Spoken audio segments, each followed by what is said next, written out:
in preserving. Thank you, Stephanie. That's very important.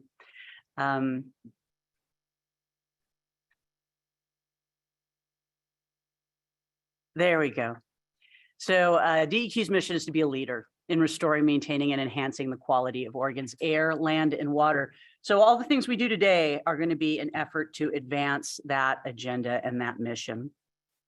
As we begin, let's show that all seated commissioners are either present physically or remotely, with the exception of Vice Chair Barrasso, who cannot be with us today, but will be joining us tomorrow. All right, commissioners, we've had an opportunity to review the meeting minutes from our previous meeting. Do we have any questions or comments about the meeting minutes as presented?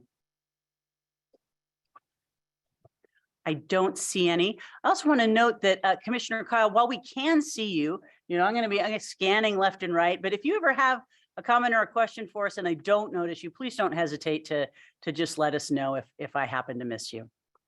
Understood. Thanks, Kathleen. Great.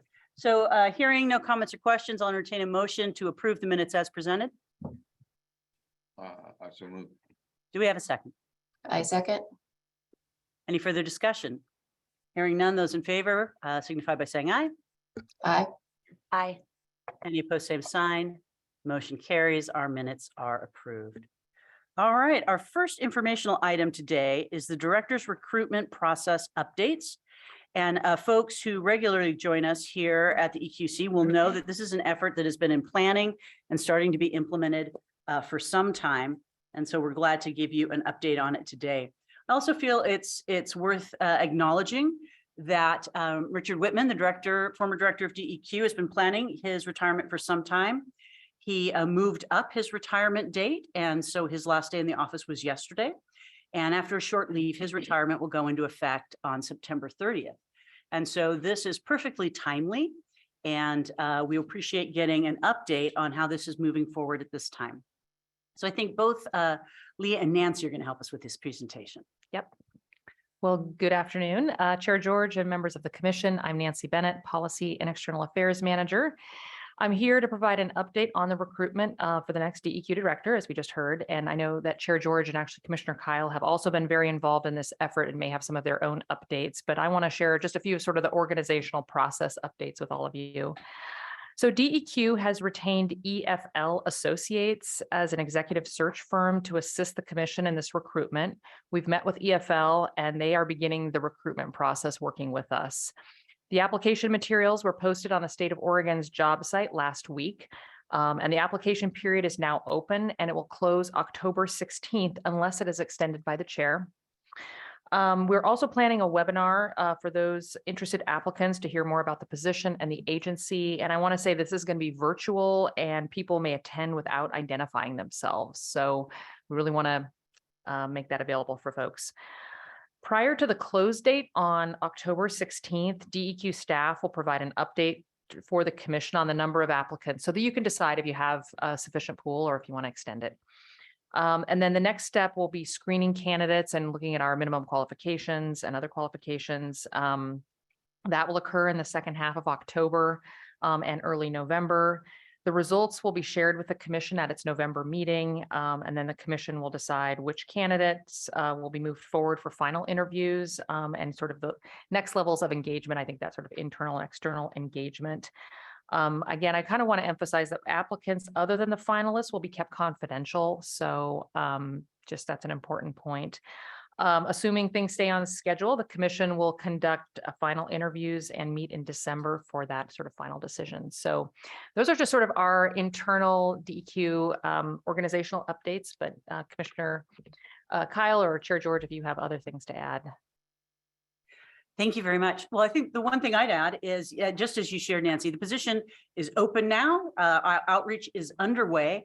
I know I've shared it and I encourage everybody else to do so. We want it to reach widely and we want to bring forward the very best group of candidates we possibly can. And we hope that that is a diverse set of candidates. And so I really encourage that everybody who cares about the future of the Department of Environmental Quality will help us in sharing this far and wide. Commissioner Molly Kyle has also been on the team that is kind of doing the upfront end of this work. So Commissioner Kyle, is there anything that you'd like to add? No, I think it's been covered pretty nicely. We're excited to get the search underway, and hopefully everybody will be sharing the announcement broadly, and we will get a nice pool of applicants. Absolutely. Deputy Director Feldon, do you have anything? Nothing at this time. Thank you, Chair. That's just fine. Any of our other commissioners, questions or comments? Please do hit the website and share all the information. Okay, I think we've just talked about this a lot, so everybody kind of knows the plan, which is good, is exactly what we want, but we covered that pretty quickly. We're, supposed to be 25 minutes into this meeting already, so I just want You got to come up with everybody to know something, right? we're Ask the doing question. No, really well. Well, if there is time, Kathleen, I suppose you could say what's happening next and how transparent we are trying to make this process. How the screening questions will be vetted beforehand and all of that kind of stuff. Well, Commissioner Kyle, you have the floor. Go ahead and I'm just not sure if it's awkward on this side or not, if it's easier for somebody in person to be explaining that. But no, the idea is to make this a deep and inclusive process that is very transparent. And so the application and the job description have had the opportunity to have public comment. That public comment was included. The description was updated appropriately, and it has now been shared broadly. The next step is to kind of go through and think about the screening questions that will be used. I think there will be an opportunity here to meet with folks and get input as well on what those screening questions will be. The process will be confidential, as Kathleen mentioned, up until the very last step, which is very normal in this kind of process. But as much as we can, we're going to try to get the input of agencies and stakeholders along the way so that we do try to make this a very deep and thorough search. Absolutely. Commissioner Addington. Thank you. Could Molly talk about the screening questions? I'm like, who's going to develop those? And you said that would be vetted or shared. Is that amongst the commission or the public or both? Yeah, so that's actually the phase that we are in now, is coming up with those screening questions. It will be a combination effort of those that are on the hiring committee. Once those questions are developed, and Nancy, perhaps you want to explain how we do this within the HR policy, but it's my belief that those will be shared with the fellow commissioners for their input, and then also have the opportunity for others to at least review them and hopefully weigh in a little bit. Go ahead, Nancy. Yeah. Typically we have, when we do sort of these screening questions, so, we may get a pool of applicants and then we might want to help, further sort of, identify key issues. And so I think that the plan is for this hiring committee will be meeting, we were meeting basically weekly. And so I think that schedule will stay on track and we'll be talking about these things. And I think sharing, I think certainly with the rest of the commission, and, there may be other reviews that make good sense in the agency. I think, we want to be, I think, as Commissioner Kyle is saying, as transparent and inclusive as possible without sort of stopping up the process, I think. And so I think that's kind of the balance that we're really trying to keep things moving forward in a timely way so that people kind of know what's happening, especially for applicants who are making decisions maybe about their futures. And so that's important to kind of stay on track, I think, a bit, but then be inclusive as well. Great. All right. Well, thank you, everyone. Like you said, we have those weekly meetings underway, so we will keep at it. If there's I can't speak this afternoon. If there are no more questions or comments on this item, I think we can move along and get to the air quality permitting rules updates. And we'll welcome that panel. Thank you for joining us.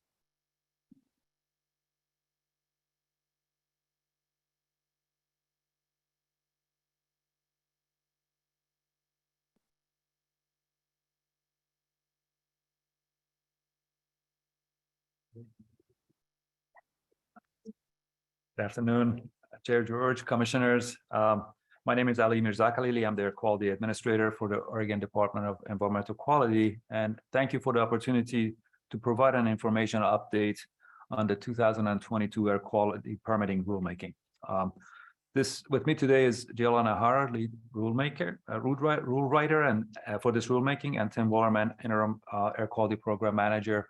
And it's this team, they represent a part of the team that's been working on this rulemaking on our side. And I want to thank them. They put a tremendous amount of work and energy they put into this. I've also wanted to acknowledge and thank our rulemaking advisory committee and fiscal advisory committee members for their time, energy, and thought leadership on this rulemaking. I also want to acknowledge and thank those who submitted comments during our public notice period. The insight and feedback are invaluable. And I also want to thank the Commission for allowing us to proceed with this rulemaking. So again, the goal of this proposed rulemaking are to improve and strengthen our permitting program, enhance community protection, and begin to address some of the environmental justice issues, increase permitting issuance efficiency and consistency, and increase regulatory certainty. So these are those goals in mind. I think I'm going to turn it over to Jill Inahara, who will provide an overview of our permitting program, some of the challenges with our existing rules, the problems we're trying to solve, and our proposed changes to improve our permitting program to ensure compliance with national ambient air quality and public health protection. So, Jill, thank you. Thank you, Ollie. Good afternoon, Chair George and Commissioners. Like Ollie said, my name is Jillian Ahara, and I'm happy to present this informational item to you today. Next slide, please. I'm going to be doing a lot of this, you guys. I'm sorry. That's a weird location for a slide, for a screen. This is our agenda for this informational item for our proposed rulemaking. First on the agenda, we'll go over our commitment to environmental justice in frontline communities. We'll provide a very brief overview of air quality permitting. We'll talk about national ambient air quality standards. We call them NAQs. And then I would like to go over the 3 policy changes that we're proposing in this rulemaking. We're proposing other changes, but these are the 3 main policy topics that I want to go over with you in more detail. The first is our notice of intent to construct. Next, we'll be going over our minor new source review program and how that's structured to protect our national ambient air quality standards. We'll be discussing our generic plant site emission limits and how they might not be protective of the NAQs. And of course, we'll have questions at the end, but please feel free to step in with questions anytime during the presentation. Next slide, please. Our first topic is DEQ's commitment to environmental justice in frontline communities. Environmental justice is achieved when everyone has the same degree of protection from environmental and health hazards and equal access to decision-making process to have a healthy environment in which to live, work, learn, and play. DEQ is committed to the principles of environmental justice and to ensuring that the agency's actions, including permitting, cleanup, policy and planning, outreach and education, and compliance and enforcement, address the interests of Oregon communities, especially BIPOC, low income, and other traditionally underrepresented communities. Next slide, please. This slide shows where our permitted sources are located and the percent of Black, Indigenous, and people of color that live within 1 kilometer of the facility. As you can see, many permitted sources are located in areas with more than 37% of the BIPOC community. The average percent BIPOC population in the state is 25%. The 2 darker colored circles are both significantly above our statewide average. Next slide, please. This slide shows modeled air quality impacts from a large emergency generator with high emissions. If a similar generator were to operate as an independent power source, it would exceed the 1-hour national ambient air quality standard, even if its annual operating hours were limited. Although this location is hypothetical, the Google Earth image gives a sense of scale. You can also see a hypothetical plant fence line on the slide. So you can see the impacts in the golden colored outlined in the black 100th isopleth are at the NO2 national ambient air quality standard. So neighbors within the other isopleths that are closer to the facility are impacted at levels exceeding the NAQs. Next slide, please. So we regulate point sources of emissions through our permitting program in order to protect BIPOC and frontline communities. Next, we will give you a very brief overview of our permitting program. Next slide, please. Our authority comes from the Clean Air Act. EPA rules are contained in the Code of Federal Regulations. The Oregon Revised Statutes are the authority for our Oregon administrative rules. And from all of those authorities, we issue air quality permits that contain limits, compliance monitoring, record keeping and reporting. We provide public notice before we issue almost all permits. And this proposed rulemaking is focusing on our minor sources, not our major sources that are required to have Title V permits. The Clean Air Act requires state and local permitting agencies to administer minor new source review programs to ensure that permits for minor sources are issued with adequate opportunity for public participation and that such projects do not contribute to air quality problems. In fact, EPA is currently reviewing the rules for minor new source review programs across the country, and they are considering options to strengthen the effectiveness of those programs because of concerns about them. DEQ needs to be prepared for this EPA review in order to avoid a finding of program deficiency. Next slide, please. This slide shows our general permitting process. A facility reviews our rules to see which types of permit is required. They consult with DEQ and then they apply for the appropriate permit. DEQ reviews the application, drafts the permit, provides public notice, and incorporates comments, then issues the permit. Some construction approvals do not require public notice, and they get approved without input from the community. I'll go over those in more detail on a later slide. Next slide, please. Our next topic is National Ambient Air Quality Standards. Next slide, please. This table shows the National Ambient Air Quality Standards. These are standards that are established pursuant to Section 109 of the Clean Air Act. And they include standards for carbon monoxide, lead, nitrogen dioxide, ozone, particulate matter, both PM10 and PM2.5, and also sulfur dioxide. Primary standards provide public health protection, including protecting the health of sensitive populations such as asthmatics, children, and the elderly. Secondary standards provide public welfare protection, including protection against decreased visibility and damage to animals, crops, vegetation, and buildings. Next slide, please. This timeline shows how the NAAQS have changed over time. You can see that EPA has adopted different standards for different pollutants and has also lowered standards over the years to be more health protective. Unfortunately, our permitting program and rules have not kept up with the standards. The Streamlined Permitting Process Improvement Team occurred in 1998. Could you click on that animation, please, Stephanie? So that streamlined effort resulted in rule changes that focused on streamlining the air contaminant discharge permitting program for minor sources. Part of that rulemaking was to adopt what we call generic plant site emission limits. We'll talk more about those at the last part of my presentation. But it's important to note that when we adopted the generic plant site emission limits in 1998, there were no short-term national ambient air quality standards for SO2 and NO2. Next slide, please. As you may have seen in the media, an environmental advocacy group in the Cully neighborhood modeled exceedances of the NAAQS because of concerns over Owens-Brockway. Owens-Brockway is an example of a source that exceeds the short-term NAAQS under our old practice of issuing permits based on annual national ambient air quality standards. DEQ issued an order to address the NAAQS violations, and Owens-Brockway shut down one furnace and is installing pollution control equipment to reduce emissions to comply with the NAAQS. We raised the issue of compliance with the short-term NAAQS with stakeholders much earlier, but we didn't have a system in place, even though we have the authority to require modeling to make sure the NAAQS are protected. Owens-Brockway was the catalyst, so we are trying to establish systems to protect the short-term NAAQS in the proposed rulemaking. We have issued an internal management directive requiring all new sources to demonstrate compliance with the NAAQS, and we will also be requiring existing sources to perform modeling to make sure the NAAQS are protected. Next slide, please. Our next agenda item is our notice of intent to construct rules. We call these NCs. Next slide, please. So this slide shows the general NC process.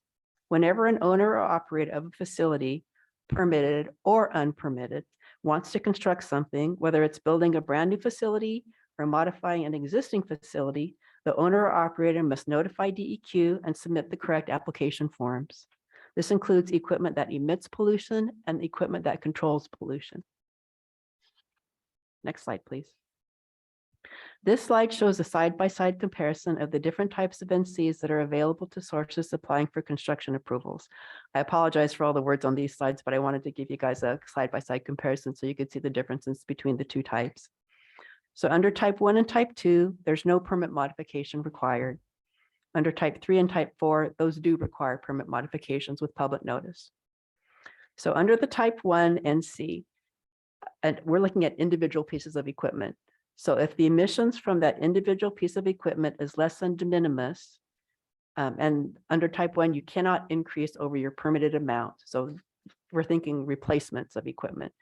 So if this piece of equipment is less than de minimis, and our de minimis levels are about 1 ton for most pollutants, then it can be approved as a type 1 NC. Under type 2, the equipment by itself can have emissions up to the significant emission rate. And those are 40 tons for most pollutants, 100 tons for CO, and then particulate has lower thresholds. But that piece of equipment can have, replacing that piece of equipment can have larger emissions, up to significant emission rate. Again, they cannot increase over permitted amounts under type 2. So this is kind of like a replacement. Under type 3, we do allow for increases over permitted amounts. And anytime a source wants to increase over permitted emissions, it requires public notice. So type 3 would require public notice. And then type 4, these are our significant permit actions for significant increases in emissions. And that's called our new source review program. Again, those are for really big permitting actions. And we only get maybe one of those a year, not even one of those a year. Back to type 1s, for the approval process, we have a 10-day window for us to review the application, and that's in rule. If the applicant does not receive written approval from us within 10 days, they can proceed with construction at their own risk. Under the type 2, there's a 60-day window for DEQ to review the application, and that 60 days is in our statute. Again, if the applicant doesn't receive written approval, they can proceed with construction at their own risk. Under type 3, they have to have written approval before they can proceed with construction. Those usually take less than a year to approve.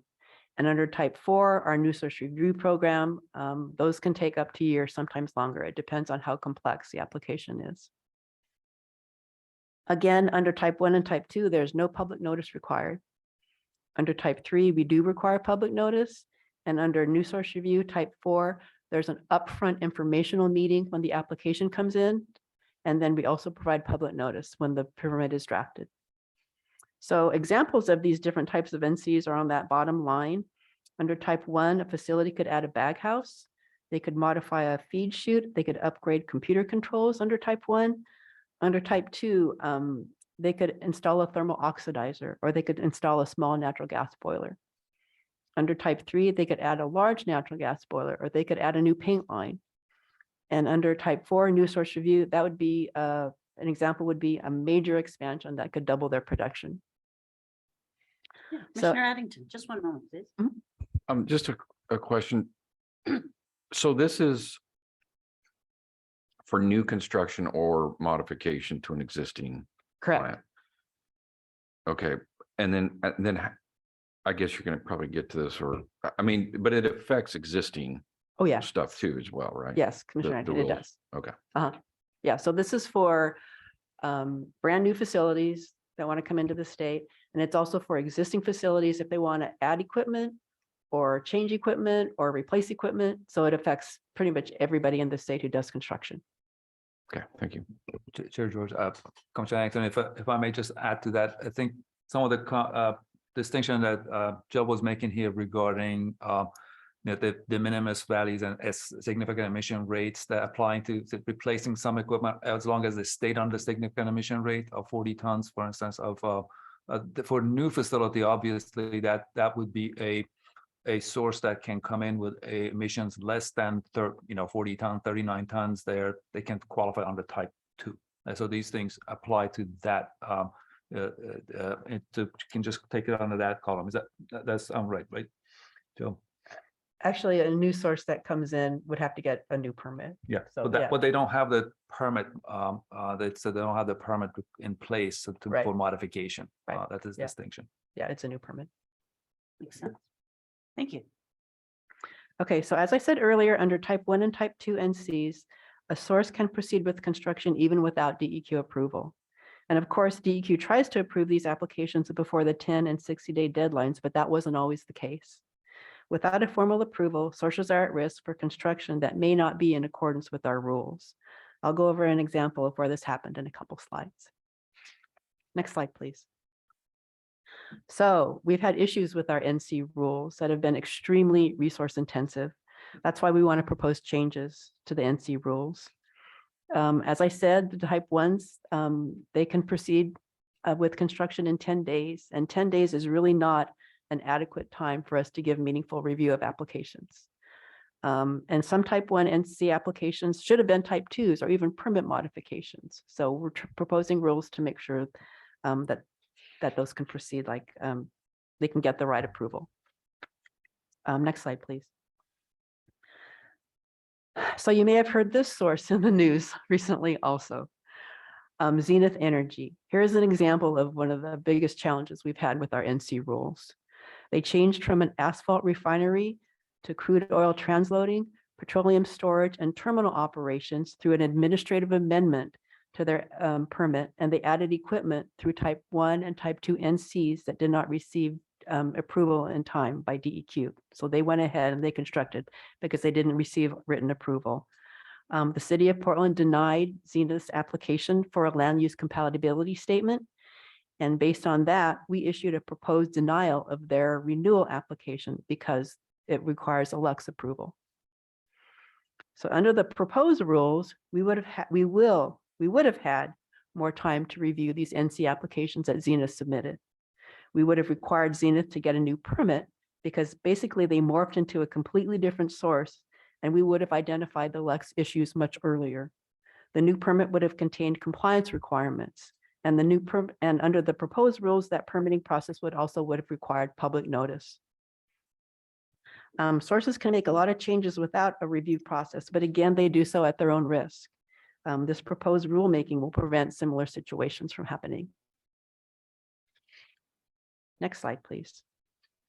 So these are proposed solutions that will improve our NC rules, that will both streamline approvals and provide more scrutiny and regulatory certainty. We want to create a list of pre-approved type 1, we're calling it our notice and go equipment list. So these are equipment that can be constructed. All they have to do is tell us they're going to do it, and they can just go ahead and do it. We don't require any approval, but this is a very carefully selected list of equipment that we don't feel like we need to review. We also want to review NCs that are not included on that notice and go list. We want to review them as type 2 NCs with a 60-day window to review those NCs. We want to ensure that proposed construction that is submitted as a type 2 is appropriate for 60 days. In some cases, it should require a permit modification. Next slide, please.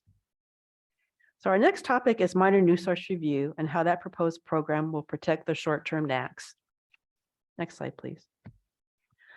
So this proposed policy change for the NC rules would develop a minor new source review program requiring control technology review and modeling for emission increases less than the significant emission rate to ensure that the national ambient air quality standards are protected.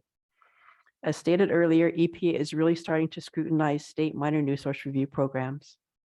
In the past, modeling has only been required for emission increases over the significant emission rate.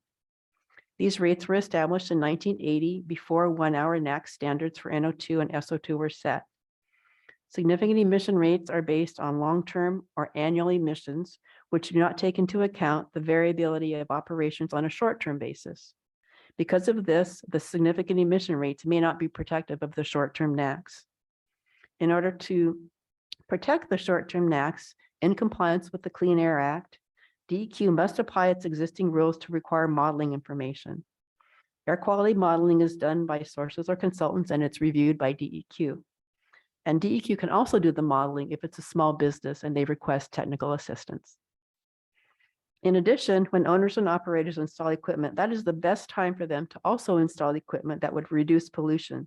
So we want to require them to evaluate what kinds of pollution control equipment would be feasible, both technologically and economically. These emission Oh, just reductions. one moment, please. We have a question from Molly Kyle.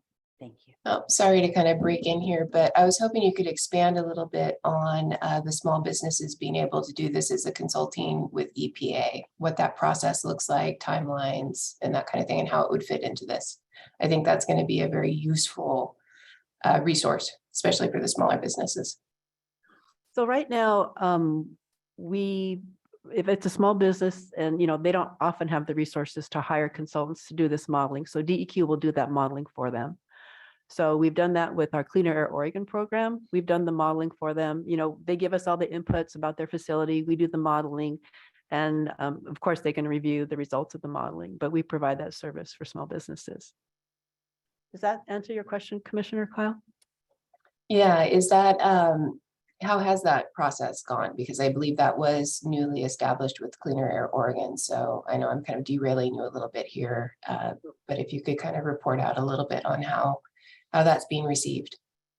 I think it's been working well, Commissioner Kyle. I don't know exactly how many facilities have taken advantage of that option of DEQ doing the modeling for them, but I know I was working on a permit for air curtain incinerators. And, these are really small, like it's a small consulting company that has applied for these kinds of permits. And we have done the modeling for them because it was kind of very involved modeling because air curtain incinerators are portable sources that can move around the state. So we had to take into account, different types of locations, how close to Class 1 areas they are. So DEQ was able to provide that service to anybody who wants to apply for an air curtain incinerator permit. Thank you. Yeah, I appreciate you taking a little bit of time on that, because like you say, I think it's a really valuable opportunity for those smaller businesses so that they're not burdened with that level of modeling. So, Commissioner Addington? I don't need to go too far down the rabbit trail here, but is a small business, is that just a gut call? Is it based on income or employees or? Right now, actually, there's two definitions of small business. We use a 50 employee cutoff for a small business. I think EPA uses 100 employees for a small business. Okay. So that's kind of the guidelines that we use. Thank you.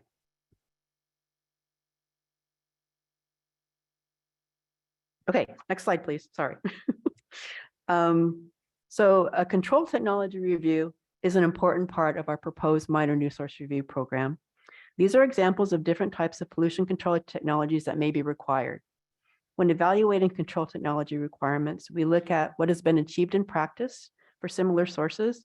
We look at the health and environmental impacts of emissions from the facility. We look at economic impacts and cost effectiveness, and we also consider pollution prevention.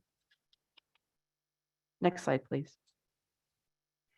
Short-term NAAQS compliance is another important part of the proposed minor new source review program. This slide shows some key concepts about air dispersion or dilution that links emissions from a facility and concentrations in air downwind of the facility where people may be exposed. Dispersion or dilution of the plume is a result of wind and turbulence in the air. When the air is turbulent from wind or vertical convection on hot, sunny summer days, the plume will become more dispersed, resulting in lower concentrations. Conversely, when winds are very low and stagnant, with temperature inversions and little vertical circulations, concentrations will be higher. A computer model calculates the dispersion of emissions from a source and the resulting concentrations at distances downwind. As you can see, the modeling results on the right-hand side of the screen. That's what the model gives us. Next slide, please. So with the development of a minor new source review program, we're also proposing some important changes to type 2 NCs. Currently, type 2 NCs allow replacement or installation of equipment that is less than the significant emission rates. And this slide shows what the significant emission rates are on the left-hand column. So as you can see, some large emitting equipment can be replaced under a type 2 NC up to the SCR. So source could replace a piece of equipment that emits 39 tons of VOC and not have to consider pollution controls or ambient impacts. So we are proposing a new threshold, what we are calling the minor source significant emission rates. That's in the right-hand column. And again, these minor source significant emission rates are for individual pieces of equipment. Chair George. Commissioner Slusher. Thank you. I was just wondering if you had an estimate of how many facilities have undergone construction under this type 2 notice to construct. Oh, I had it on one of my other slides for the advisory committee. I think the average that we get a year is about 75-ish. I know it's less than 100. So they might not necessarily be adding equipment that increases up to that amount, but they could. So yeah, Wow, so that's a lot of facilities. So would these proposed rule changes apply? Would you be able to apply them retroactively, or would all of those facilities just continue to operate even if their emissions exceeded the new minor source I see. significant emissions rates? Usually when we do proposed rules, it's for future changes. We usually don't go back retroactively and require reductions, although, you know, with everybody having to model to show compliance with the NAAQS, we may find other similar situations to Owens Brockway where they would have to reduce emissions to make sure they comply with the NAAQS. So that might be an avenue for getting to some reductions for existing sources that might have equipment that's emitting quite a bit. But then, you know, the modeling could also show that they are in compliance with the NAAQS. So we would not require reductions in those cases. Thank you. Mhm. Yes.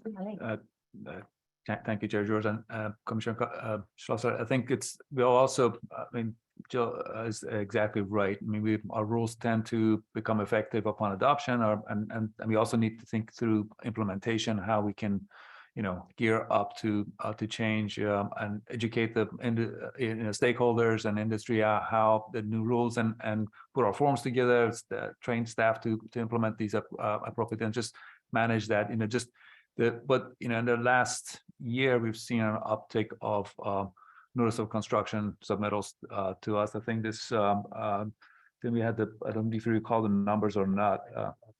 I think it's like you know, double or triple the previous years in terms of numbers. And I think we'll see that's not unusual, unexpected. I think, but you know, we don't intend to go on and make them retroactive. I don't think, you know, but what we are looking at is, you know, have a orderly implementation of the rules if we, however we finalize them. Thank you. Okay. So in the right-hand column is what we're proposing for minor source significant emission rates. Again, these are for individual pieces of equipment, not the whole facility, just a single piece of equipment. Stephanie, could you animate that slide, please? So that column that just showed up, that's what EPA uses for their minor new source review program in tribal areas that are meeting the NAAQS. So they use those thresholds for the whole facility in attainment areas. And you can see how they compare to what we're looking at for our minor source significant emission rates for individual pieces of equipment. So they're kind of in the same ballpark, but they're looking at the whole facility. We're looking at equipment. So if we looked at the whole facility, you know, it's kind of comparing apples and oranges. But I just wanted to have that there for your information to see what EPA does. Sure, we appreciate that. Commissioner Addington.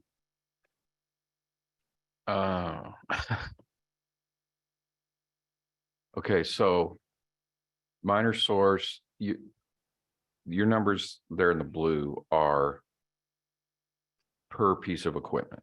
Correct. The EPA ones are for an entire facility that could be a number of pieces of equipment. Exactly, Commissioner Addington. That's right.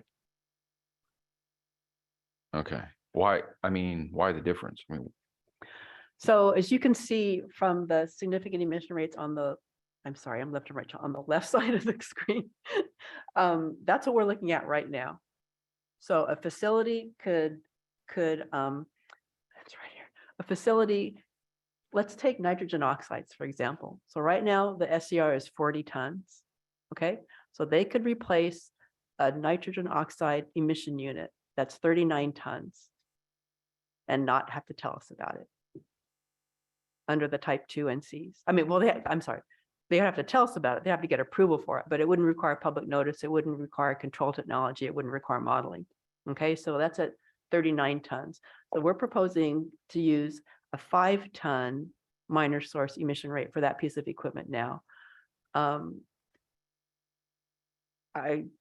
We also had actually 2 options. We proposed 2 options in the public notice version of the rules. This was option 1 at 10.52255. Option 2 was twice that. So when we do come to you for rule adoption, proposed rule adoption, we are going to propose option 1. I think it would be too dramatic of a change to go with even lower than our option 1 and to try to make it comparable to what EPA does. If you suggest that, we would definitely be open to that suggestion. But I think we thought that going from the major source SCRs to what we're proposing would get us a lot. It would get, control technology reviews. It would get us modeling. So it would position us much better than where we are now. Yes, Commissioner. Does each state set their own standards, or do states use the EPA numbers? Good question, Commissioner Anderson. I think both. I have got a slide here that shows what Washington and Idaho are doing. But yes, it's states can propose and then EPA approves those programs. So EPA has approved minor new source review programs across the country. And like I said, they're getting more scrutiny right now. And so I'll let you move on here, but it seems confusing to me to have different, the apples and oranges approach. I think what you're saying is the 2 options you evaluated, was option 1 tighter than option 2 or more stringent? This is option 1 and it is tighter than option 2. Option 2 was double this. And then how was that decision made? Was that an advisory committee or? We presented both options to the Rules Advisory Committee. And of course, the environmental advocates wanted option 1. Business and industry wanted option 2. Do other states do it this way? The per piece of equipment as opposed to a facility? Yes. Yes. Idaho and Washington do, the ones that I've looked at. I think I think there's probably a combination of both. I think some look at, the whole facility, some look at individual pieces of equipment. It just depends. There's a ton of different ways to do this. Yeah, thank you. Mhm.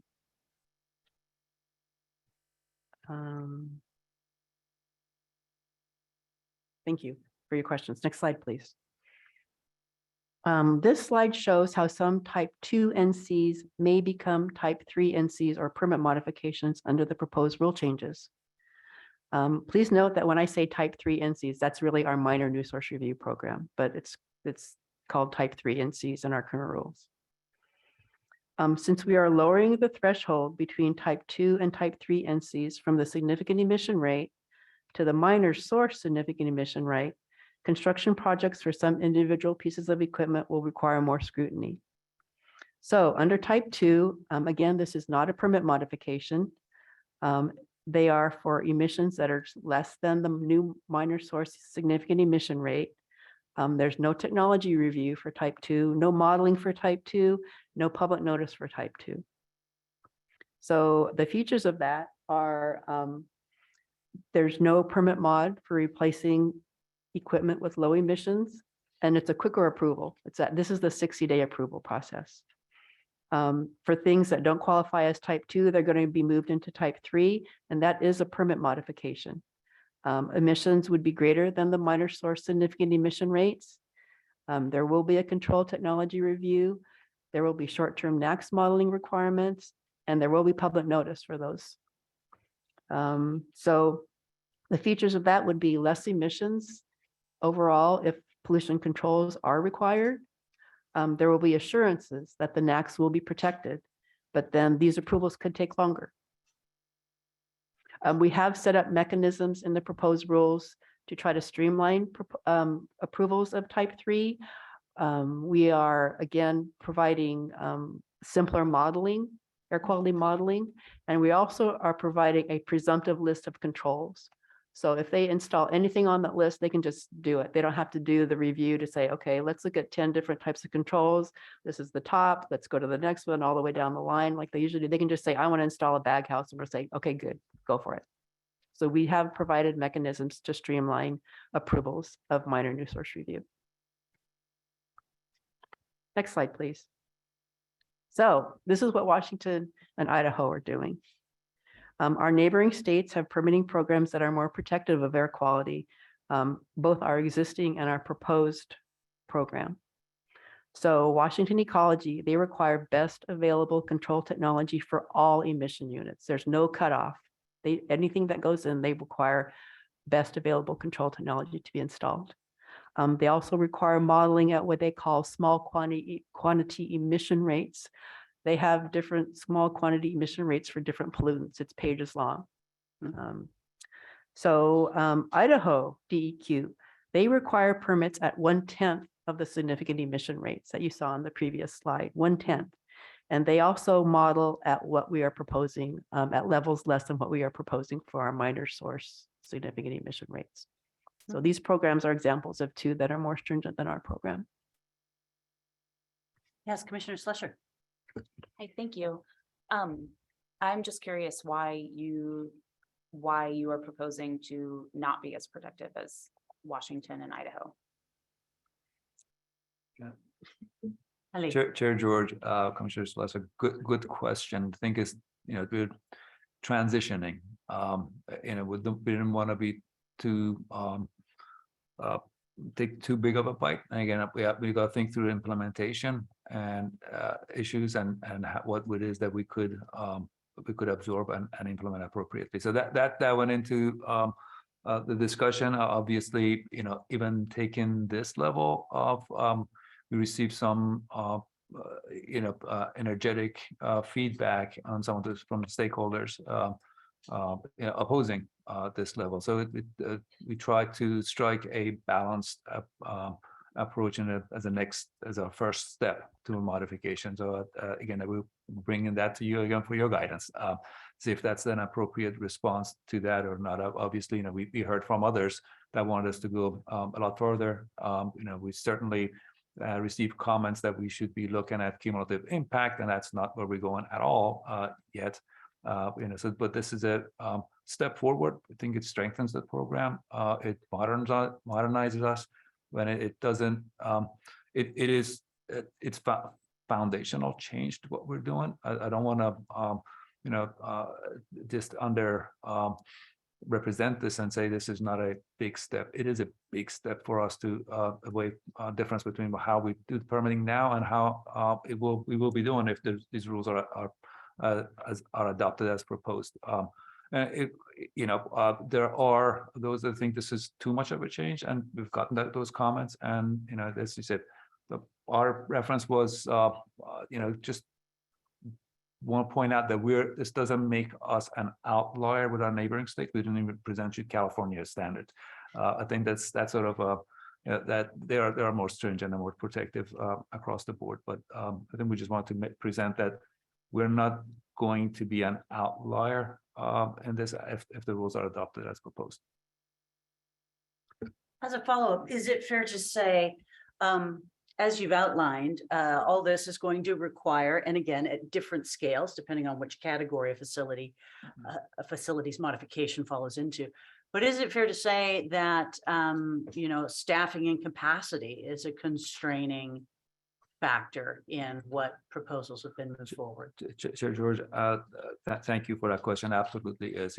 We got to be cognizant of our capacity and the changes we're proposing and what it is that we can successfully implement. We've asked for we anticipate needing additional resources. the work that we were doing, some of the changes that Jill alluded to in 1998 implementation and streamlining was kind to address the reduced resources. And so the streamline eliminated some steps, and by us increasing rigor and additional requirements here, it's going to require additional resources for us to do it. We will certainly, we're looking through this thoughtfully through implementation as what streamlined procedures we can put in place, what kind of internal efficiencies. I'm hopeful that with our YDO, our online electronic online system, that's going to give us certain efficiency. We are hoping with some of the mechanism that Jill alluded to in terms of the approved control technology that will make job easier. Some screening for modeling that might make some modeling efforts easier. So I think that's those things we're contemplating and trying to put in place in anticipation of that. But I will not kid you to say this is not going to result in a need for additional resources, and we need to balance that. Okay. So you mentioned that this step, while it is, as you say, a step to protections more aligned with what Washington and Idaho currently implements, although they are stricter, you use the word, we won't be an outlier. So it would appear that we're an outlier now. Chair George, we are different. Yes, I think it's in a way that we are managing our program. I think that Oregon's program with generic PSCLs, and we'll talk about that next, is and how we manage this is we're unique in the country. So it's not just the outlier in the region. This is a unique approach. It does have a feature. It gives flexibility, and I want to preserve some of that in our permitting. I think it's important to for our permitted sources to have flexibility in operation. It does encourage innovation. It does encourage investments that. But under current program, it's just we haven't seen a whole lot of that. I think the evidence is unfair, and it just has left us a little out of sync with with the rest of the country. All right, well, we'll let you get back to your presentation. Thank you. Chair George. Oh, sorry, yeah, Commissioner Henning. Ollie, so just so I'm hearing what you said, we're proposing to do these rules and these changes, which without additional resources, is it fair to say will lead to permitting delays? It will take longer to do these things. I mean, I guess I'm sort of getting at the cart or the horse. Should we have the resources before we make the changes, or vice versa? Chair George, that's something we're thinking through. Like I said, that we've asked as part of our budget, for next year, we're asking for additional resources to in anticipation of this workload. If we don't get it, obviously we need to think through the implementation.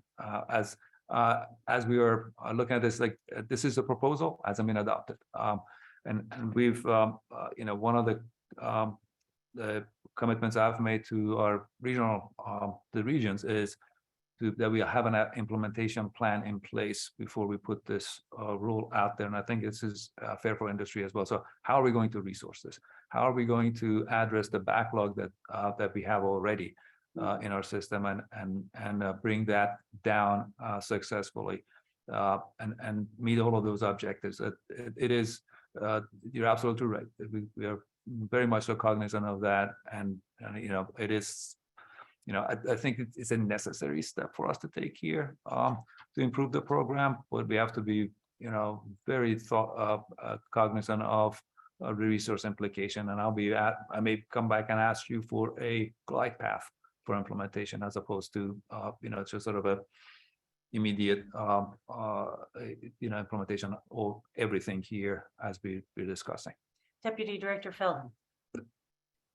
Thank you, Chair George. These are really good questions and kind of drawing out the important pieces of the rulemaking. And I appreciate the answers that staff have provided. I just wanted to add a couple things. I think some of what I see these rules doing is giving the department and the public and the regulated community sort of a transparency in the permitting process that we haven't had. It's not jumping to, say, a Washington program where best available control technology is automatically required.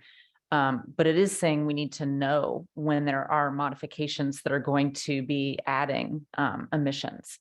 And it says we do need to have a chance to take a review step in looking at those. And so with that, I also wanted to add, and I was going to update you later on this, but some folks watching may have also been following the legislature's emergency board meeting yesterday, which does relate to our air permitting program. So I participated in the emergency board hearing yesterday, and DEQ requested 4 positions for the air permitting program. And we got those positions. And I want to clarify, though, that we did not receive dollars for those positions. We received limitation for the positions, and it's expected that those positions are paid for by fees, which, you know, folks that are watching, you know, both of these understand. And so there will be work to do with our fee payers to figure out what that looks like and when and how those positions get implemented. Those positions were related to specifically semiconductor manufacturing and ensuring that we have the ability to help permit new sources. And so those, I want to be clear, those positions are not related to this proposal. But as we do anticipate potentially some more manufacturing in Oregon, which would be, you know, a great thing, that new work would not be necessarily taxing our current resources to do the work that we're talking about here today. So just wanted to bring those together for people.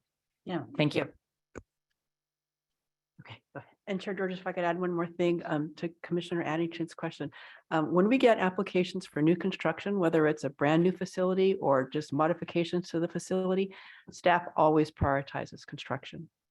So, you know, over renewals, because, you know, a source can continue to operate under its renewed permit, even though it's expired, but at least it's regulated. Whereas a new construction, you know, it can't happen until they get their permit. So we always prioritize new construction. Probably to the detriment of our backlog, but that's what we do to make sure that construction is not delayed. Where are we? Okay, next slide, please. So our last agenda item today is for generic plant site emission limits and how they are not protective of the NAAQS. Current rules and processes allow for too much flexibility and variability in how plant-wide emissions are applied and enforced. While a generic plant site emission limit offers sources that emit less a buffer to grow their operations and emissions, it does not accurately reflect the facility operations or the emissions potential, and it provides an avenue for relatively significant emission increases over time with no opportunity for DEQ to meaningfully engage in requiring emission reductions or control devices where they otherwise make sense. In addition, there's no opportunity to notify the public of such increases under the generic PSCL. Generic PSCLs do not align with DEQ's mission to be a leader in restoring, maintaining, and enhancing the quality of Oregon's air, land, and water. Next slide, please. So as I mentioned earlier, the Streamlined Permit Process Improvement Team, we called it SPIT, that occurred in 1998. We showed that on the next slide of the timeline. Anyway, the reason that the generic PSCLs were set just below the significant emission rates is because under our current rules, a source can request an increase up to the significant emission rate without having to do an air quality analysis or control technology analysis. Only a permit modification with the public notice would be required to increase their plant site emission limits if it's less than the significant emission rate. So before we had generic PSCLs, some facilities would come in at the end of the year when they realized they needed a few more tons of emissions because they were going to exceed their PSCL. Without any rule requirements for small increases in emissions, we would approve those increases. It was basically a paperwork exercise that included public notice. The public would ask why there was an opportunity to comment when there was no procedural requirements and no real avenue to deny the change. It was probably an exercise in frustration, both for the public and for the regulated communities.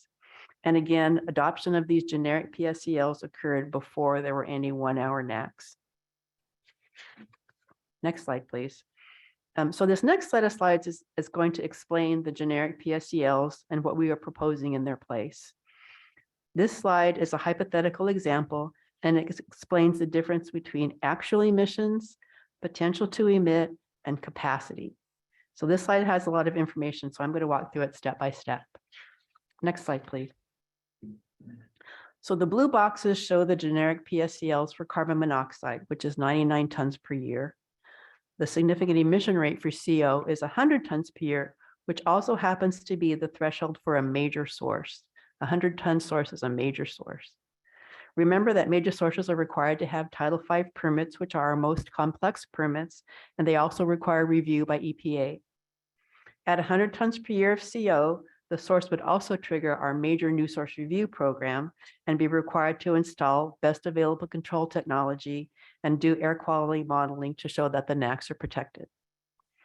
We allocate generic PSCLs without regard to the environmental impact. When a source is given the generic PSCL, they can emit up to that amount without asking for an increase above their actual emissions. No public notice would be required for increases because they are still under the generic PSCL. Next slide, please. So the green boxes show what the emissions of this source would be if they operated at their capacity, 100%, and if they operated every hour of the year, 8,760 hours. So that's called their capacity. Next slide, please. The orange boxes show what could be the potential to emit for this source. They realized they could never operate over 80% of their capacity. They could 80% of their capacity, excuse me. They have a big shutdown every year for maintenance, so they can never operate more than 7,300 hours. So this is their potential to emit, and you can see it's quite a bit less than their capacity. Next slide, please. The purple box shows that for the last year, the actual emissions of this source were only 25 tons per year. Because of market conditions, they only operated 2 shifts instead of 3 shifts. So their actual emissions are much less than their potential emissions. Next slide, please. So under the proposal that we are considering, we want to give sources the option to be permitted at their capacity, the green boxes, or their potential to emit, the orange boxes. We are providing this option to ensure that sources have ample compliance margin for the duration of their permit term. Obviously, permitting at capacity to emit would give sources more flexibility.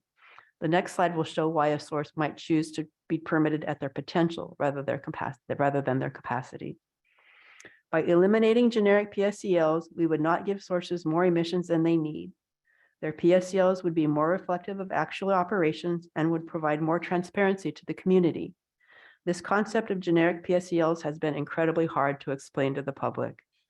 Generic PSCLs do not incentivize sources to reduce emissions, and generic PSCLs are not tied to NACs compliance.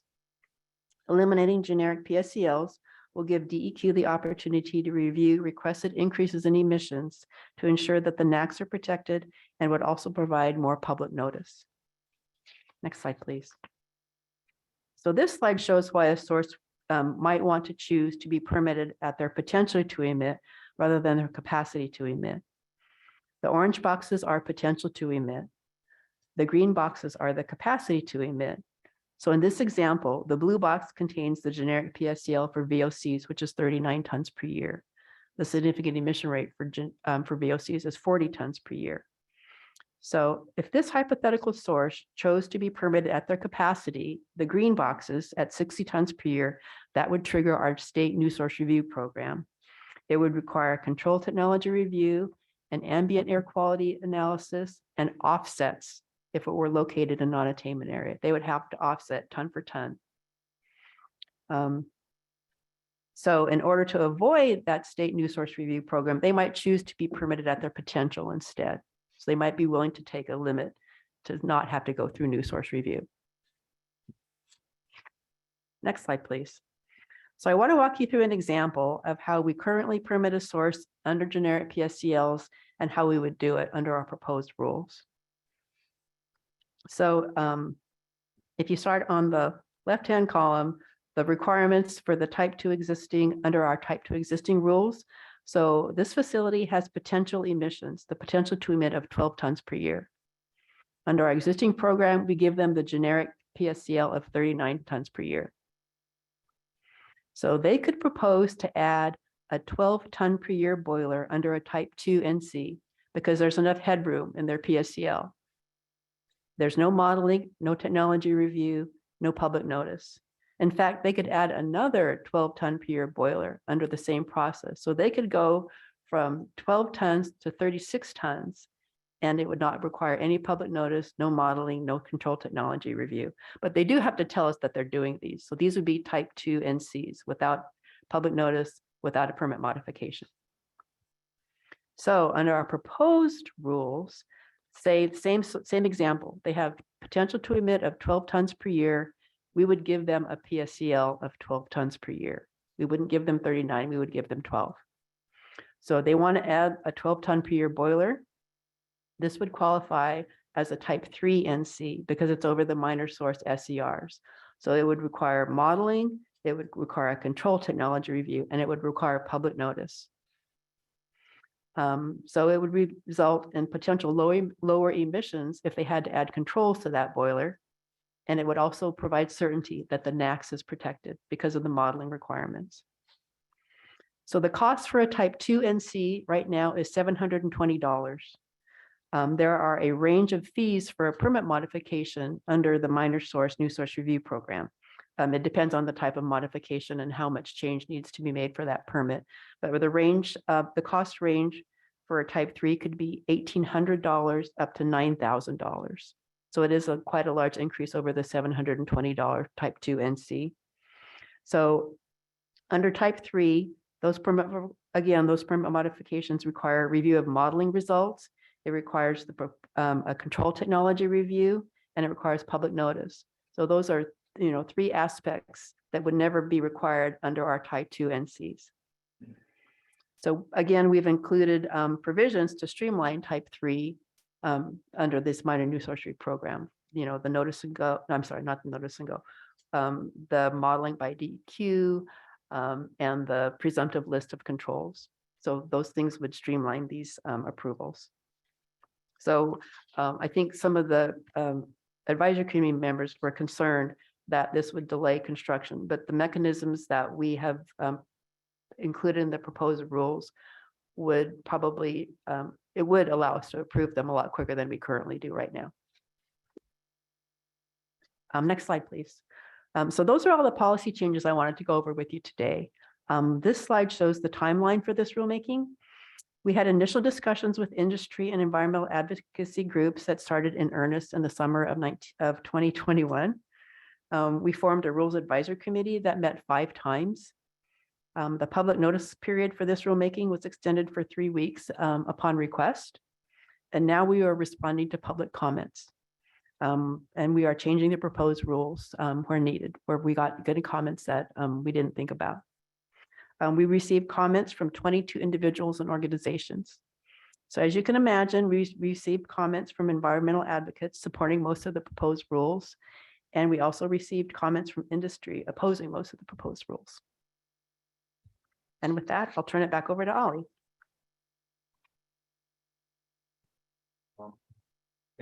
Thank you, Bill. Thank you, Commissioner, for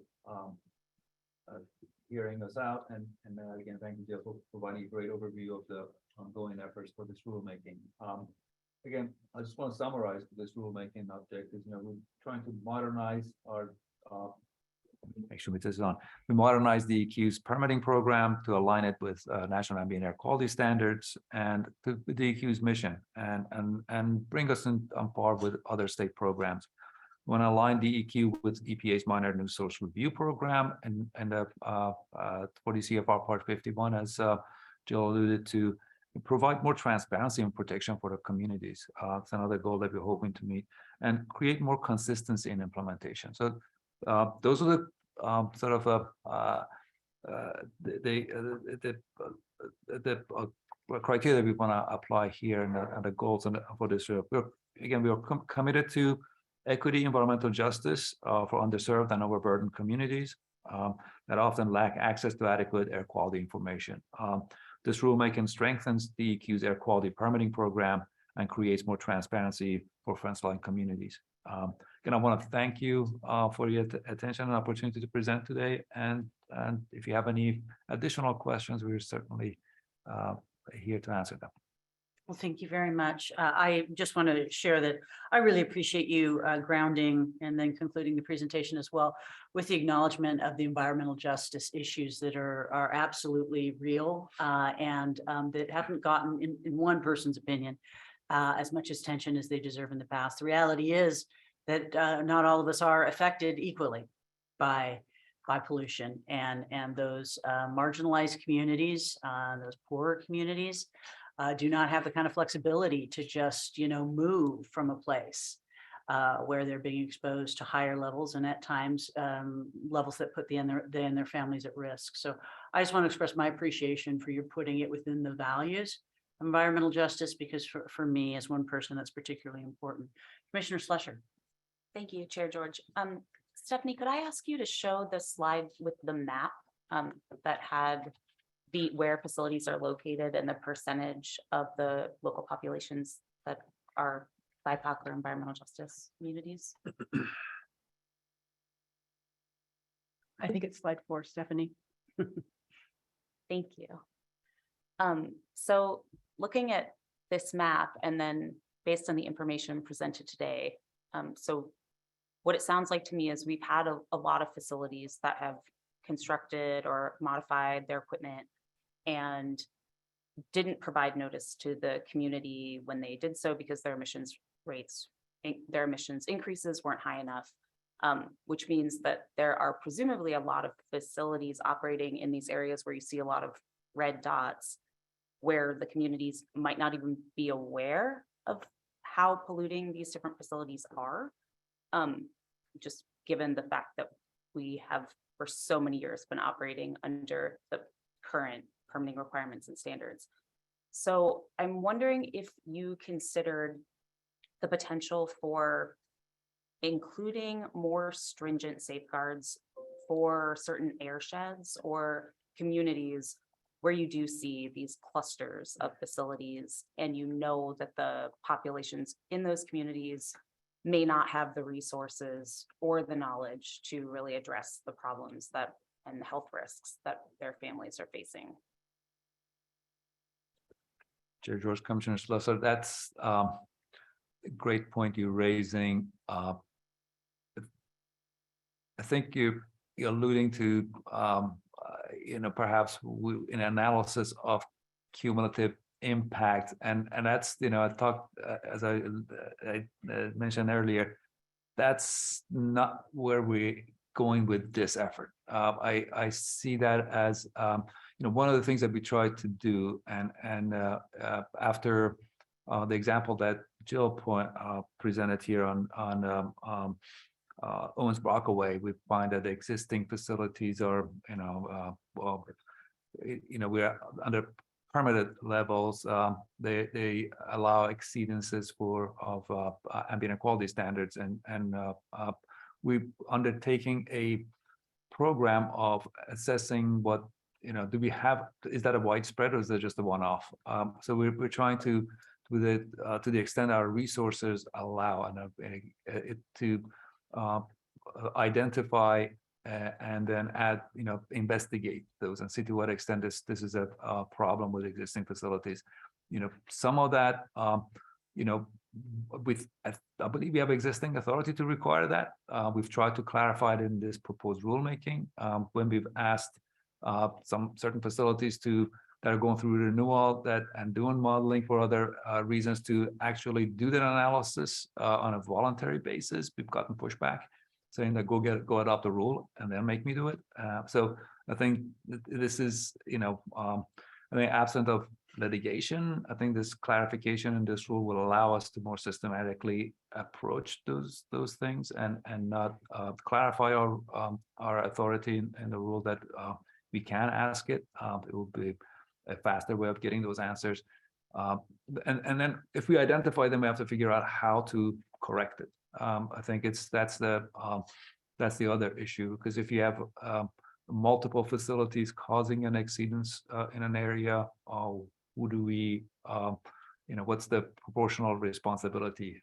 So I think that's the thing that we haven't crossed that bridge. That's sort of something that we are thinking through, and in terms of next steps as we investigate and learn, and we'll be coming back at you with probably a future discussions. Thank you for that. And I look forward to hearing an update on that analysis. But I do want to clarify, I understand that you haven't done a cumulative impacts analysis, and I understand the challenges associated with that. But it seems like, just based on the fact that you know where these facilities are, at least how many facilities are operating within a certain area under generic PSCLs. I'm just curious if you considered potentially requiring facilities within those specific geographic areas to apply vestibule control technology or take additional steps just to make sure that we are being protective of those communities when we recognize that we don't fully understand the scope of the problem and the cumulative impacts from all the facilities operating there. Thank you. I'm just listening. This is not part of our proposal, and that's that's an interesting concept. We certainly are hoping that in terms of transparency, we think we've taken a giant step by providing public notice and changing that, as Jill presented. A vast number of actions don't get public notice and don't provide opportunity for public participation. We think of public engagement. That's a really big giant step in meeting the advancing our environmental justice goals, and we're I believe we would appropriate public engagement. We'll certainly be responsive to any comments. And those communities that are overburdened, we need to figure out a way to lessen the burden, and as new facilities, but we also need to continue to ensure that we can appropriately permit sources. It's an economic development is an important consideration here that we are hoping to continue to support, and it's one of the balancing acts that's in front of us. Thank you. Commissioner Kyle. Yeah, I kind of wanted to follow up on Amy's comment a little bit here and make sure that I actually am understanding this map, because it does look like there are a few communities, corridors in particular, that would fall under an environmental injustice bracket. And I'm specifically kind of looking at this map along the Columbia River. And there's a chunk there that has a high percentage of BIPOC with several facilities. Is that a correct interpretation? Yes. Okay. Commissioner Kyle. So within that, the question that I have is trying to just weave together the different air quality, air toxic policies that we've been evaluating. And I do appreciate that this proposal will be addressing some of the fence line issues with the changes in the EPA rules around fence line monitoring and things like that, in addition to the cumulative impact, particularly for some of these communities. I think that is an issue that the new source rule amendment will help to rectify. So I'm very supportive of it in that regard. My question and the clarification, though, that I am seeking from Ali is how this dovetails in with Cleaner Air Oregon. And I realize Cleaner Air Oregon is air toxics. This may not cover all of the air toxics. But when we were passing Cleaner Air Oregon, and we were trying to figure out how to prioritize people into the program, there was an environmental justice factor in there that was the percent of the community that would fall into the vulnerability. So to me, that would be prioritizing the communities that are in perhaps these environmental justice corridors or clusters. Is that a correct interpretation of how these two rules would mesh together? Or could you please help explain to me, remind me perhaps even, how those two rules, this proposed rule and Cleaner Air Oregon with the environmental justice factor, how those two operate together to try to resolve some of these issues? Thank you, Commissioner Kyle. You remember correctly, and I invite Jill and Tim to jump in here if I don't address this up completely. So with Clean Air Oregon, we did prioritize it based on environmental justice was one of the factors we considered for how we address the existing sources. And I'll keep looking at the screen. I should be looking at the camera. And this is for new sources that are subject to permitting. They get reviewed under Clean Air Oregon. So how this it complements the Clean Air Oregon by looking at criteria pollutants in addition to the toxics. So the CAO is only looking at the toxics and not criteria pollutant at all. In fact, NOx emissions is not a toxic, but it is a criteria pollutant. CO is not a toxic. Particulate matter, unless it's the heavy metals, is not a toxic in itself. But it has a 1 hour criteria pollutant. So SO2 is not a toxic, but it is a criteria pollutant. So all of these will be addressed through this effort by reducing the threshold for NC. Some of those actions that may have not gotten reviewed on the CAO may be brought into this and get coordinated because they would require additional permitting action that they may trigger some CAO requirement. I think that's where I see the overlap. But it specifically, I mean, we focused on minor sources, and then just to highlight that this is only a part of our rule. We are not changing anything associated with our major source permitting. So that's we didn't tackle that. This rule proposal only handles our minor sources. You may ask why, and that's because 80% of our permit action, more than that, is in our minor sources. So that's where all of our activities take place.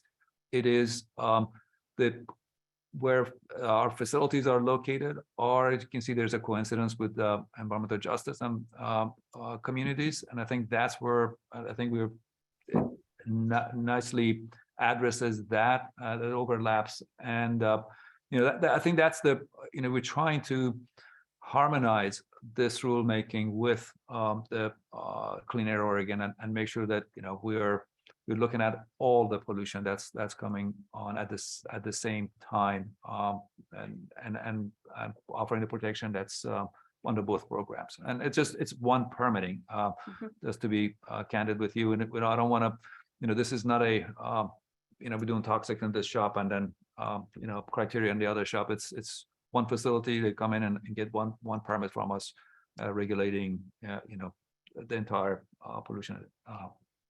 I hope I answered your question. You did. You helped explain how these two are working together to address air pollution in its kind of totality, which I appreciate. And I do think that they mesh together to create an air quality program, particularly around these facilities. I am wondering if there is that opportunity, though, to use that kind of environmental justice prioritization that is in Cleaner Air Oregon to apply to this program, because it will take a while to on-road and prioritize efforts. And if there'd be that opportunity to use that same environmental justice prioritization component that is part of Clean Air Oregon to this one, or if we think that this is going to be so seamless that we don't need to try to prioritize facilities. Commissioner, Ali, I'm going to get Deputy Director Fielden a chance and then we can come back to you. thank you. Thanks very much, Chair. Yeah, these are great issues that are coming up. And I think, some of these things are what we're in the comment review process right now. And so this is helpful, the discussion in terms of, evaluating our comments. And at the risk of contradicting Ali, because he's exactly right, that, ultimately a facility has one permit from us, and we really try and make that seamless from the department. And we're still working at that in our implementation of Clean Air Oregon. But the presentation today, I think, and everything you've learned about Cleaner Air Oregon highlights the reason we needed the Cleaner Air Oregon program. Our foundational permitting program historically didn't address toxics. It simply didn't address them. Unless you were hitting those levels that were covered under federal law. So there is a need for kind of both sides of that. And then with this map, I wanted to mention too, what we don't really know with this map, and what I think with this rulemaking will help tell us, is more about the impact in the communities versus just, well, yes, there are these permitted sources here, and there may be a lot, but actually it turns out that these particular permitted sources really aren't having much impact. But now we know, oh, actually in this area, they are. So this map gives us a really good start at seeing that, yes, certain communities are disproportionately impacted by the number of permitted sources that are there. We don't yet know, until we do, I think, some of these changes, what the actual impact would be environmentally or for public health. And I think that's what, these changes really get at, is because it helps us evaluate whether there are concerns with short-term NACs, and it becomes more transparent. So we could start to look at individual communities and figure out where there's burden. Thank you. Yes, Jill. Chair George, I would like to add to that. So Commissioner Slusher, I did look at all of the facilities that have generic PSCLs in their permits, and the majority of them, I think it's 80% of them, emit, like, their actual emissions are less than half of the generics. So it just shows that they don't need the generic PSCLs in their permits. Their actual emissions are way less. So that, kind of gave us more more reason to reduce generic PSCLs, because they don't need that much in their permit.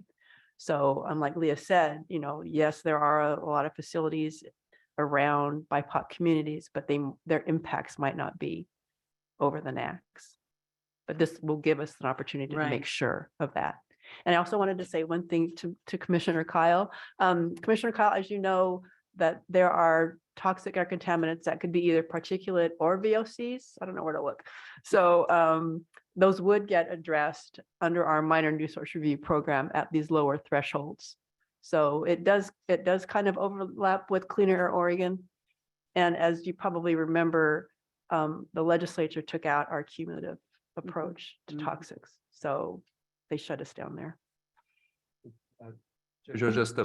Just a final, hopefully just complete the response to Commissioner Kyle's, what I think was the question, which is around whether we're going to use the same environmental justice consideration as to how we address these facilities. I think it's, if the rules are adopted as proposed, we will be looking at every new permit and consider regardless of where they're located. So that's that NACS review and technology review will take place for order moving forward. We are looking at, as I mentioned, how do we have other Owens Brockaways out there that we need to identify and address? And part of that sort of assessment, as given that we don't have unlimited resources to go look at everything under every source, staff is developing a structured approach. One of the criteria for that is this the map that you looked at. What are the proximity? What are they emitting? What are the emission rates? So that's a consideration. And certainly that's where this map comes into play, and how we identify and prioritize which facilities we look at given our available resources. I hope that clarified. Actually, could I add one more thing? Yes. please, Ellie? Sure, George. So Commissioner Kyle, when we are looking at requiring our existing sources to do modeling to ensure that the NACs are protected, we are using the same EJ criteria that we use to prioritize sources for Clean Air Oregon call-in. So we're looking at their emissions of NOx, PM, and SO2, and on top of that, we are looking at the same EJ criteria, and that's how we're ranking existing sources to figure out who we should call in first to do their modeling to show that the NACs are protected. And of course, we're going to have to stagger those because of resources, but we are taking into consideration EJ for existing sources to do the short-term NACs modeling. Thank you. That actually completely addresses the question. Thanks. You're welcome. Thank you. All right. Well, thanks again for all the really good discussion. And as Leah reminds us, this, and as you did as well, this is still we're receiving feedback on this right now. And obviously you've gotten some today. So do we have any other questions or comments for this panel at this time? All right, well, hearing none, we will thank you very much for the presentation. And we are due to take a break. So why don't we do that? And because we want to get a little bit closer back to our projected schedule, let's go ahead and come back at 1:55. And then we will be on course for the recycling modernization update and then the public forum this afternoon. Thank you.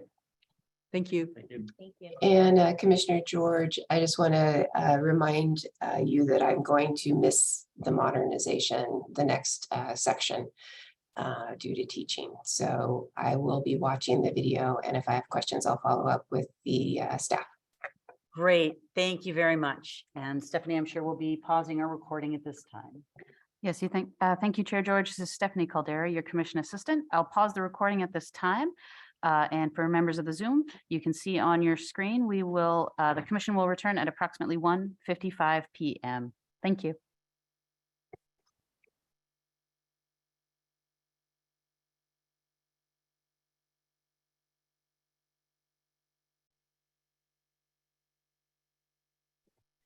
Welcome back. We are now ready for our next presentation, and this one will be via video. Welcome. And we will turn it over to our presenters. Thank you for joining us. Thank you, Chair George and members of the commission. My name is Shannon Davis, and I'm here on behalf of Lydia Emer, who's DEQ's Land Quality Administrator. I'm currently the Eastern Region Administrator and was previously a manager at headquarters with the Materials Management Program. I'm pleased to introduce this informational presentation on materials management's work to update Oregon's recycling system.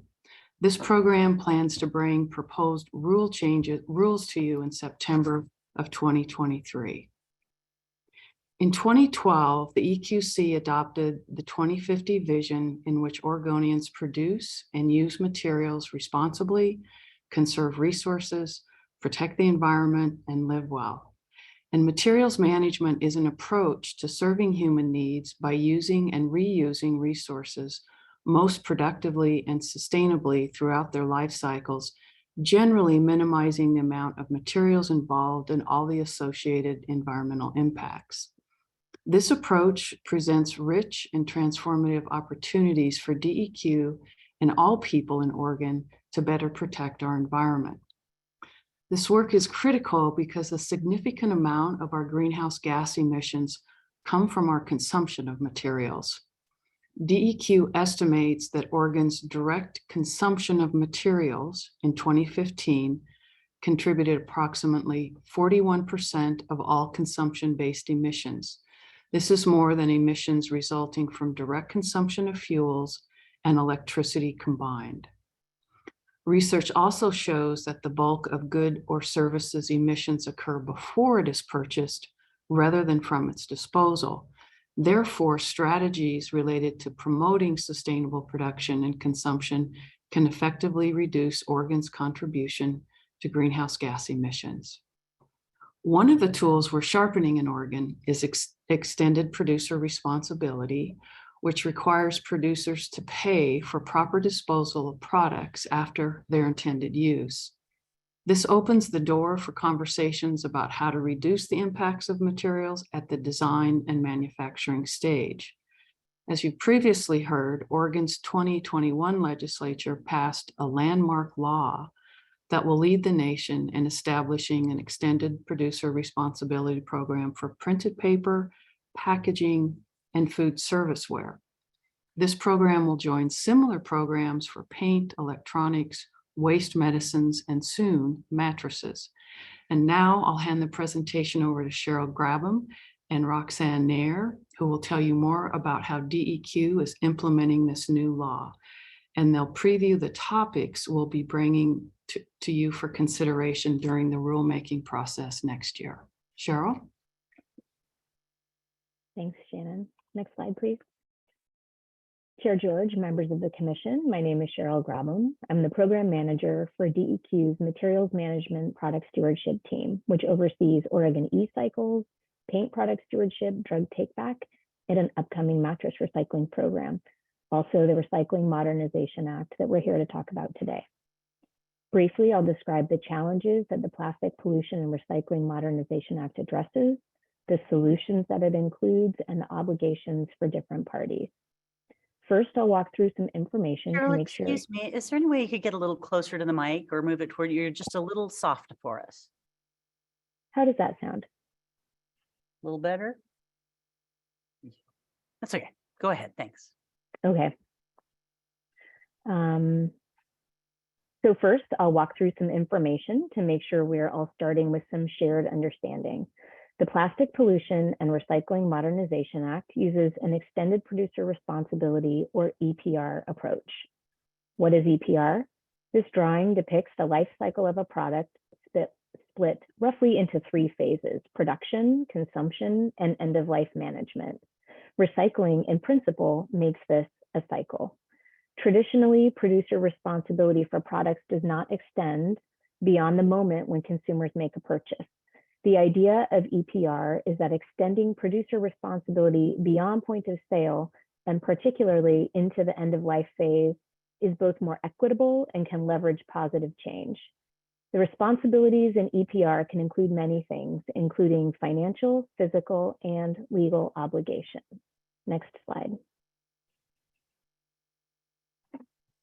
Today, we're here to talk to you about rules to implement new legislation passed by the Oregon legislature in 2021, the Plastic Pollution and Recycling Modernization Act. Unlike some EPR systems globally, Oregon's act does not place responsibilities uniquely on the shoulders of producers.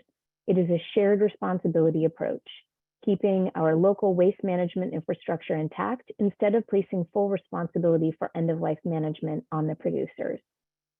Local governments, local waste management, and producers will all take on new responsibilities in an effort to address, as the Act's name indicates, the problem of plastic pollution and the need for comprehensive reform and modernization of our recycling system. Next slide.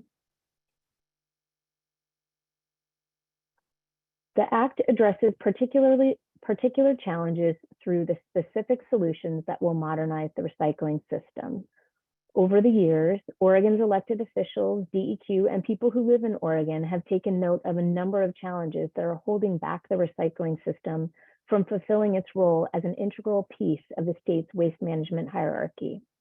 When functioning effectively, the recycling system contributes to reducing the impacts of waste to Oregon's environment and does so in a way that directly engages and educates the public. When challenges go unaddressed, however, recycling can draw attention and resources away from other needed solutions like reduction and reuse, while also undermining public faith in its ability to deliver positive results. The challenges that we're facing include a shifting landscape for what can and can't be recycled, which confuses the public, due in part to unstable recycling markets. Inequities in the level of recycling service being offered at different locations, and the presence of irresponsible recycling in our recycling supply chains. And these challenges have been contributing to more garbage and less recycling over time, and have contributed to processors sending contaminated materials to an end market. This harms the system further and can result in contaminated shipments of materials to be exported to countries that lack in solid waste infrastructure. Oregon learned about this firsthand in 2018 after China implemented its national sword policy, banning the importation of certain kinds of solid waste and setting strict limits on contamination and recyclable materials. The national sword policy fundamentally reshuffled global recycling markets and offered us an opportunity to tackle these various challenges. DEQ works closely with many interested parties to identify the right solutions to these challenges, and ultimately the legislature included the following solutions and more in the act. The establishment of a stable, uniform statewide collection list so that Oregonians will receive equitable access to recycling and will have a better understanding of what to put in their blue bins. Producer payment of a fee to local governments that absorbs instability in the markets for recyclables, keeping ratepayer fees and the list of materials to be collected stable. Social equity elements such as living wage, health, safety, and wellness provisions for local recycling industry workers. The establishment of a requirement and a standard for responsible end markets, and a permitting system for processing facilities. All of these solutions and others included in the act will work together to make recycling easier and more accessible, resulting in increased recycling. Next slide. Taking a parallel lens to plastic pollution, we find similarities with the previous slide's analysis of recycling challenges and solutions. Namely, plastic pollution and waste are increasing, driven by increasing production and consumption, and are unmediated due to a lack of enforceable targets and accountability. The Act addresses these challenges by creating a fund for implementing reuse and reduction solutions, mandating evaluation and disclosure of life cycle impacts by large producers on a biennial basis, and setting statewide plastic recycling goals. Not all of these solutions are specific to plastic, but they are poised to have a particular impact on plastic pollution. Next slide. Now I will explain how it will all work. The overall structure of the system established by the Act is illustrated here, along with the product life cycle. Producers join producer responsibility organizations, or PROs for short. PROs work together with and provide financial support to local governments, haulers, and processors to expand recycling services so that a uniform list of items is collected statewide and to educate the public. Local processors undergo permitting, one requirement of which is that they will ensure materials under their control go to responsible end markets for final disposition. DEQ, together with a new recycling council, plays an oversight, administration, implementation, and enforcement role. Next slide.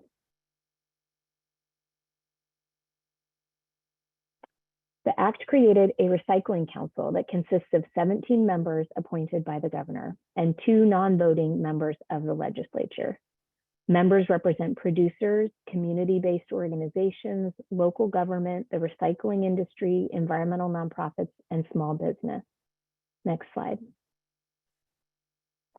The council will advise DEQ and the PROs on key system elements, including the lists of materials to be collected statewide, PRO program plans, and more. The Recycling Council will meet at least once every 3 months in perpetuity. Some of the rule concepts the Commission will consider clarify obligations by the involved parties. I'll describe key obligations, and please note the ones in bold, which are covered by rule concepts for this first rulemaking. Next slide. Producers will join a PRO, report annual sales, and pay annual fees. Large producers will evaluate the life cycle impacts of their covered products.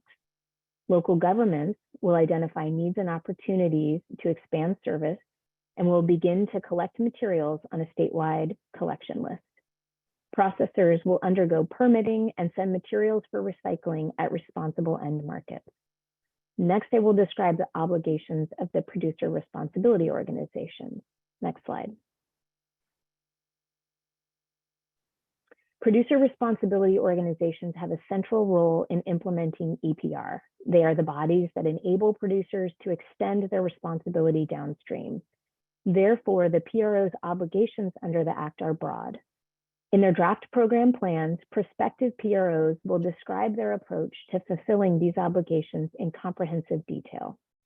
Several PRO obligations will be covered in rules this commission will consider. Next slide. The multifaceted changes brought by the Act will allow DEQ to center racial equity and environmental justice in its work. This new law has living wage and supportive benefit requirements for workers, provides for investments in outreach and education, and will provide more equitable access to recycling services in rural communities and in multifamily housing complexes. Now I'd like to introduce Roxanne Nair, who is coordinating the first rulemaking. Roxanne, and next slide. Thank you, Cheryl. Chair George, members of the commission, my name is Roxanne Nair. I'm a recycling program analyst in the materials management program. I'm going to tell you about the Rulemaking Advisory Committee members, their meeting schedule, and give you a preview of the rule concepts we are working through with the Rulemaking Advisory Committee. DEQ will have two separate rulemakings for the Act. We are currently working on the first rulemaking and have convened a 17-member Rulemaking Advisory Committee. Next slide, please. DEQ convened a Rulemaking Advisory Committee made up of members that represent the interests and people and communities likely to be affected by the proposed rules. Next slide, please. These members represent, among others, producers, solid waste providers, local governments, community-based organizations, Oregon residents, and producer responsibility organizations, or PROs. The Rulemaking Advisory Committee plays a critical role in providing input and advisement on rule content. Next slide, please. DEQ is holding 5 Rulemaking Advisory Committee meetings in 2022 and 2023. Culminating with the formal public comment period, which is scheduled in May and June of 2023. DEQ staff will bring the draft rules to the Commission for consideration during the fall 2023 meeting. Next slide, please. Staff are early in the rule concept development phase of the rulemaking process. Staff have been preparing rule concepts for the Rulemaking Advisory Committee to consider during each meeting. Scheduled for this first rulemaking are 3 categories of topics we are working through with the Rulemaking Advisory Committee input. Producer responsibility organization obligations, clarity about how local governments will be compensated by PROs, and details about the lists of materials to be collected statewide. Next slide, please. The topics brought to the Rulemaking Advisory Committee during the first meeting centered on producer responsibility organization, or PRO, obligations. PROs are nonprofit organizations that form in extended producer responsibility systems. They are responsible for administering the responsible management of covered product collection and processing. Once the PROs have formed and have received approval for their program plans from DEQ, the companies identified as producers will be required to join and pay fees to the PROs by July 1st, 2025. Next slide, please.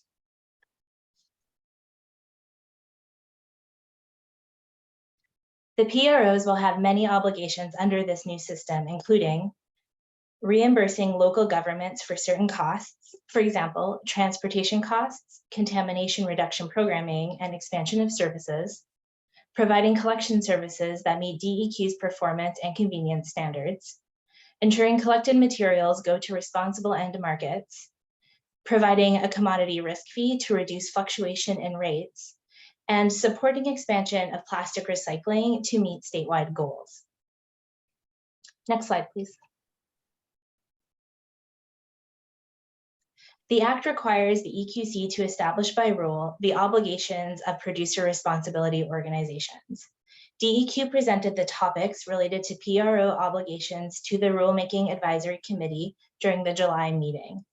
DEQ presented rule concepts related to a fixed one-time fee for reviewing a producer responsibility program plan, an annual fee charged to each PRO to pay the costs to DEQ for administering, implementing, and enforcing the Act, methods for calculating market share, which will be used to set thresholds for minimum PRO size and determining the identity of large producers, and to split fees among multiple PROs. Standards and requirements for coordination plans and coordination between PROs. Oh, next slide, please. Additionally, a process for submittal, review, approval, or rejection and revocation of coordination plans, a process for DEQ to issue an order requiring a coordination plan, and definitions and standards clarifying a requirement that covered products collected for recycling are delivered to responsible end markets that benefit the environment and minimize risks to public health and worker health and safety. Next slide, please. The second topic DEQ will present rule concepts to the Rulemaking Advisory Committee will be about local government compensation. DEQ will present rule concepts that outline the methods and conditions the PRO will follow for providing compensation to local governments or the local government's waste service provider, including transporting covered commingled recyclable materials from recycling depots and recycling reload facilities to the closest responsible end market or commingled recycling processing facility. Conducting periodic expansion of service needs assessments and expanding recycling services based on the assessment findings. Documenting expenses for reimbursement requests and providing a method for local governments and service providers to return any unused funding to a PRO. Next slide, please. When DEQ met with communities to hear about their experiences with recycling services in Oregon, staff heard that having a single statewide list of recyclable or covered materials for collection was desired. Having a statewide materials collection list will provide many benefits to Oregonians across the state by providing understanding and consistency, facilitating equitable collection and recycling opportunities by clearly defining what is or is not recyclable, and providing assurances that materials on the list will be recycled at a responsible end market. Based on input from DEQ staff, the EQC will define what constitutes a recyclable material after considering criteria such as end markets, economics, and environmental impacts. The Commission will designate some materials as opportunity to recycle obligations for local governments and others as separate recycling obligations for producer responsibility organizations to collect via depots or mobile collection events. For those materials, PROs must identify convenience standards, collection targets, and performance standards. Next slide, please. Program staff will return later in the rulemaking process to provide the Commission with more detail about rule concepts currently under development. Meanwhile, if you're particularly interested in the topic, you can find a wealth of information at DEQ's website, recyclingact.oregon.gov. Linked to the webpage, you can follow the progress of the Rulemaking Advisory Committee, and the next meeting of that committee is next week on September 28th. The information presented to the Recycling Council and other meeting materials are also posted on the website.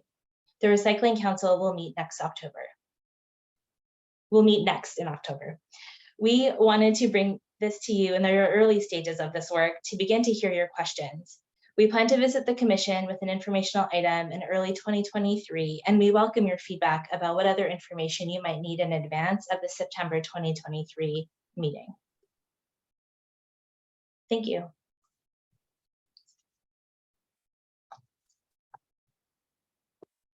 Thank you. Commissioners or others, do you have any questions or comments for our presenters? Commissioner Addington. Thank you. Can you guys, so the PRO, these are new entities. They don't exist currently, I assume. Is that right? Chair George, Commissioner Addington, thanks for the question. The PROs do not yet exist, and we will know about potential PROs later in the process, and they will submit program plans to DEQ for approval, which will then qualify them as a PRO when they have an approved plan.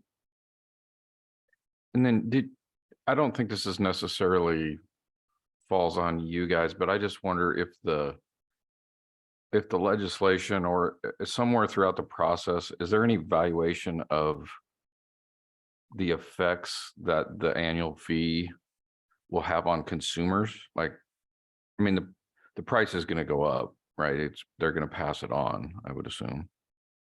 Is that information that's, I guess, relevant to the work you're doing, or was it part of the legislative discussion?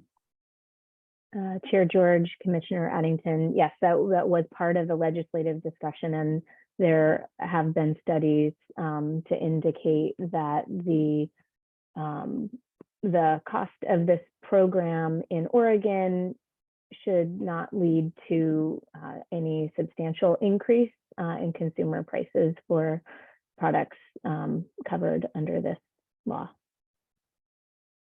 Okay, thanks. So I know it's early on, and we appreciate you coming to us early. One of the things that was particularly exciting to me as somebody, as an Oregonian who lives in a rural area, is that in some of these program revisions, there was going to be a value to allow or to try to make it more possible for people in rural areas to recycle. When I visit my friends in Portland, they can recycle all kinds of things and compost, and it's wonderful. And out where I live, we can't even get glass picked up. And so I wonder if there's any discussion going on early about how it is that we're going to expand more recycling opportunities to rural Oregonians. Yes, Chair George, thank you for that question.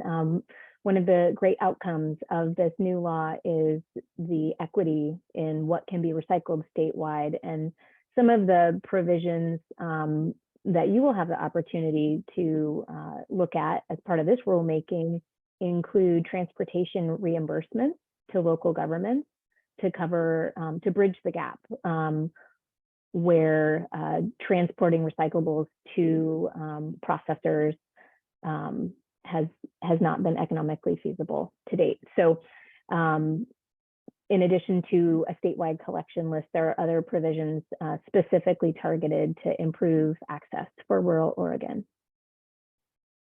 That's wonderful to hear. That's good news. Commissioner Slusher. Thank you, Chair George. Thank you for the presentation. It was really interesting, and it's really nice to learn so much on the front end and to see what you're thinking about. I have a question about the PROs. So because these are new entities, do you have specific organizations or companies in mind that would serve these roles, or do you think that they'll need to be created from the ground up? And is there any potential that there might not be enough PROs to launch the program successfully? Chair George, Commissioner Slusher, thank you for the question. The PROs will identify themselves, and we anticipate, because of the national interest in Oregon's program and other programs emerging across the country, that there will be at least one PRO that submits a plan for our approval.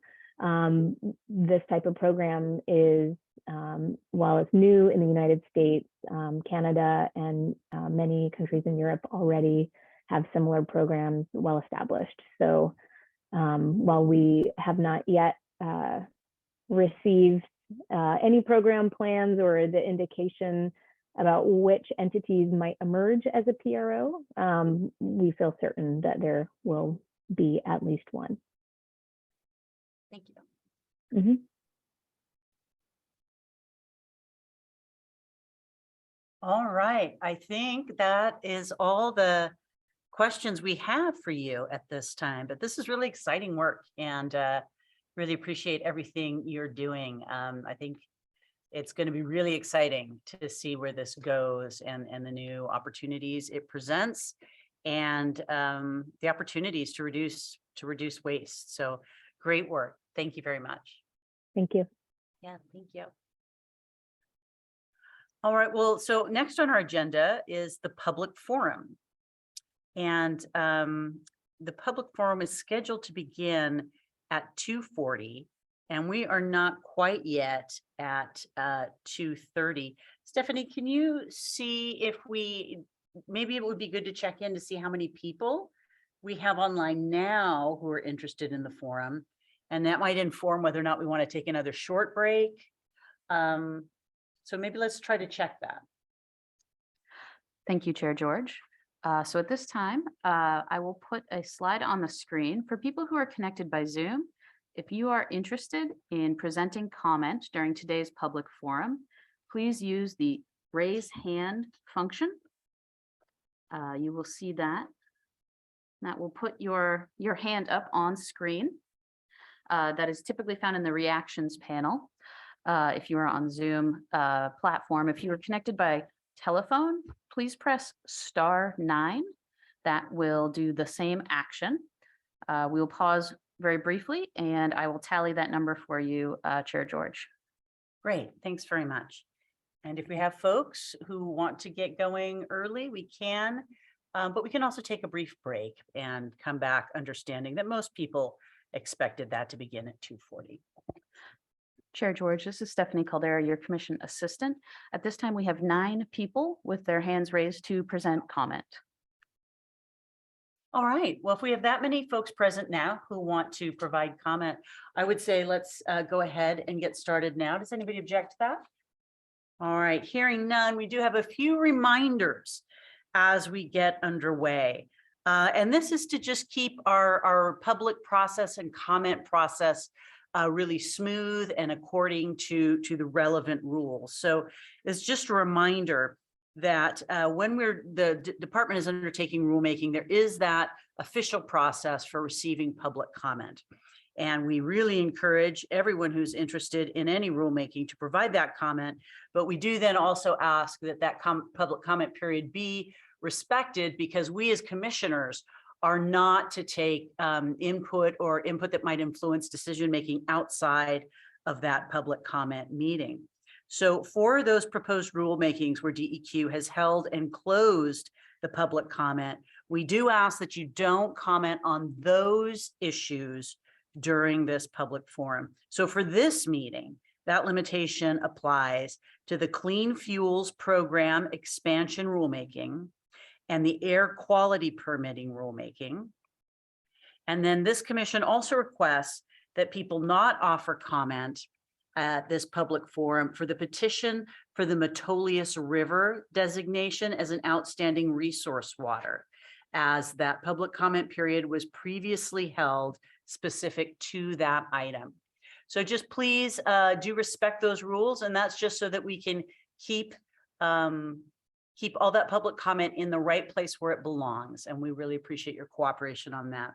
Stephanie, do you want to provide reminders about how our time frame guides work? Thank you, Chair George. Yes, this is Stephanie Caldera, Commission Assistant. Speakers are asked to limit their comments to 3 minutes or less.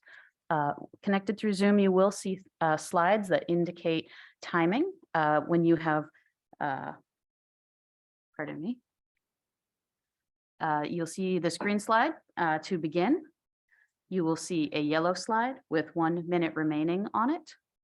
And you will see a red slide with 15 seconds remaining. At the end of that time, we ask that you do complete your comments so we can move to the next speaker today. And Chair George, I have 10 people who are indicating an interest in speaking today, and we can begin the public forum at your discretion. That sounds great. Yeah, so thanks very much for keeping an eye on those timeframe warnings. And that's just because we want to make sure we have an opportunity for everybody who wishes to address the commission to do that. We ask that once you see that stop sign, you finish your thought and allow the next people to share their thoughts. If needed, I will just remind you with a thank you very much. And that's your signal to finish your thought and let the next person speak. We really do appreciate everybody who's joined us today who wants to share their thoughts with us. So let's have the first commenter. And thank you. The first commenter in our list today is Rebecca Mccroskey.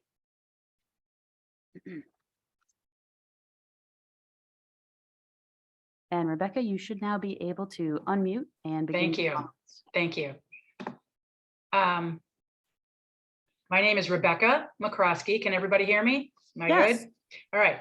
I'm here today as a concerned citizen. I am also a volunteer river guardian with the Willamette River Keepers, going on 5 years now.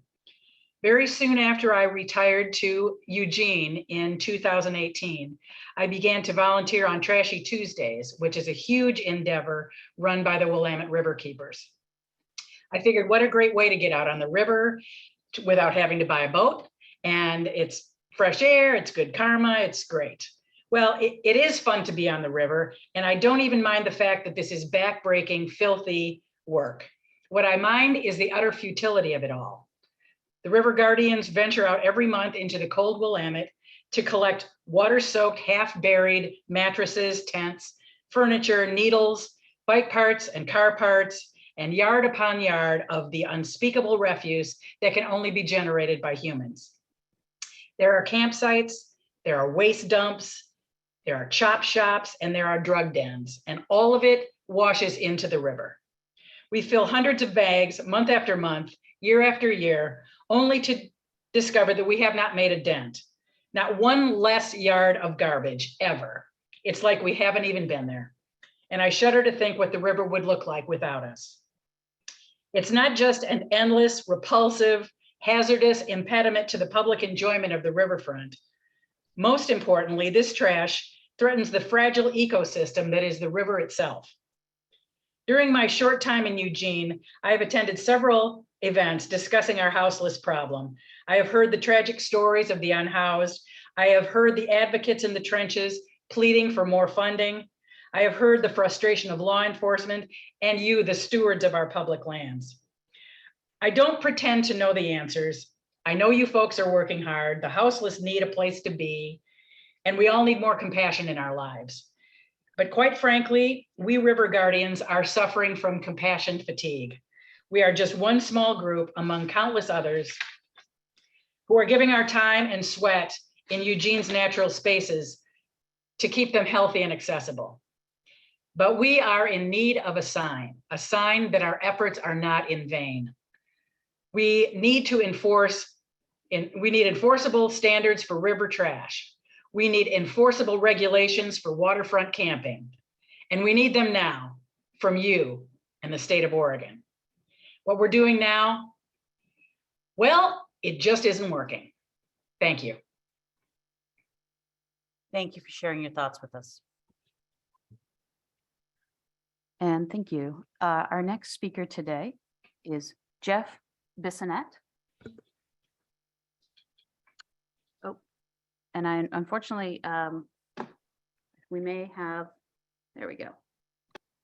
Jeff, you should be able to unmute at this time.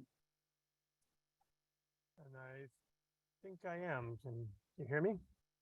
You're very soft, Jeff. Is there any way that you could speak louder or get closer to the microphone? How about this? That's better. Thank you. Okay, thank you.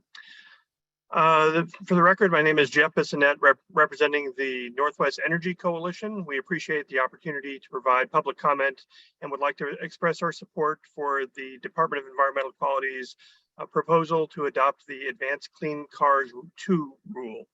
The Northwest Energy Coalition has been working to increase access to the benefits of various zero emission transportation options, and we see the ACC2 rule as critical to that work. In addition to the environmental, economic, and health benefits of a 100% zero emission standard for new car sales, We wanted to highlight the benefits of the rule as it relates to the electricity sector. As Oregon increasingly relies on electricity as a transportation fuel, proactive planning for this new load is essential to reliably and affordably serving all Oregon residents. Utilities are actively planning for new load from electric vehicles, both in integrated resource planning and distribution system planning processes. ACC 2 is helpful for utility planning as it provides more certainty so utilities can account for these new vehicles and respond accordingly. We believe that ACC 2 is an important part of a comprehensive strategy to decarbonize the transportation sector because it will increase access to zero emission transportation options and enable planning that will support reliability and affordability. Thank you again for the opportunity to comment, and we urge the EQC to adopt the Advanced Clean Car 2 rule later this year. Thanks again. Thank you. And thank you. Our next speaker today is Eric Miller.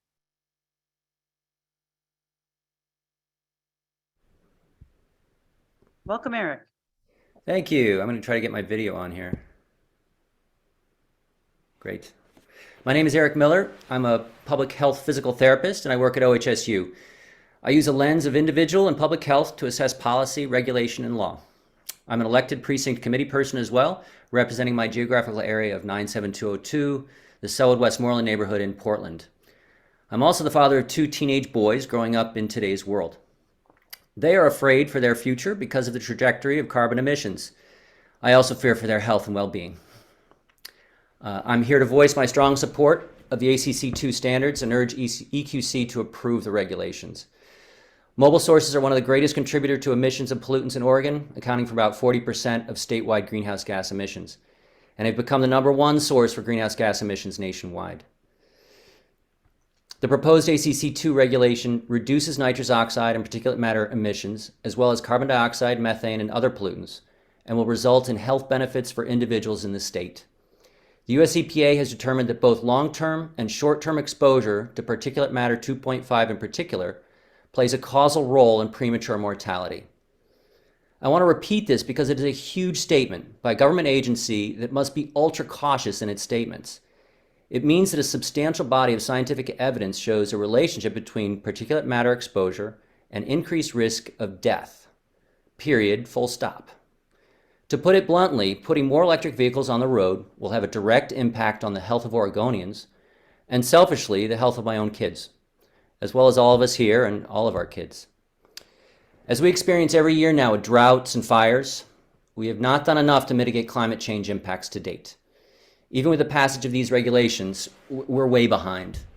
It's high time and it's our responsibility to protect our state and our communities and our kids by passing the ACC 2. Thank you. Thank you.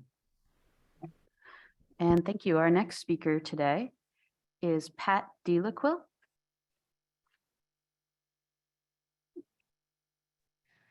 And I apologize. You should now be able to unmute yourself.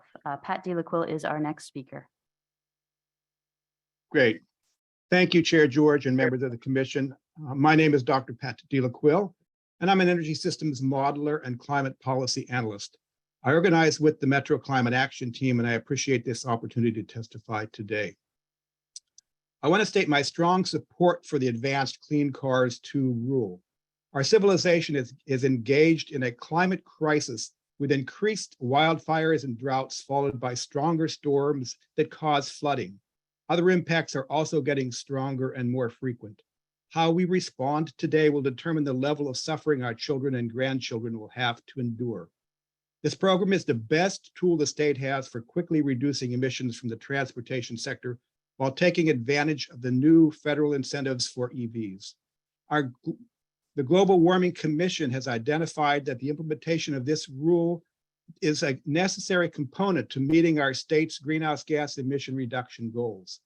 Today, no matter where you charge in Oregon and no matter who your utility provider is, you will reduce your greenhouse gas emissions by at least half, and this will get better as the grid becomes cleaner through implementation of HB 2021. The rule will reduce exposure to toxic vehicle pollution such as NOx, particulate matter, and ozone, especially in low-income and BIPOC communities that are disproportionately exposed to higher tailpipe pollution that causes respiratory illness and cancer. I urge you to approve this rule. Thank you for the opportunity to testify. Thank you for sharing with us today. And thank you. Our next speaker is Deborah Higby Sadika.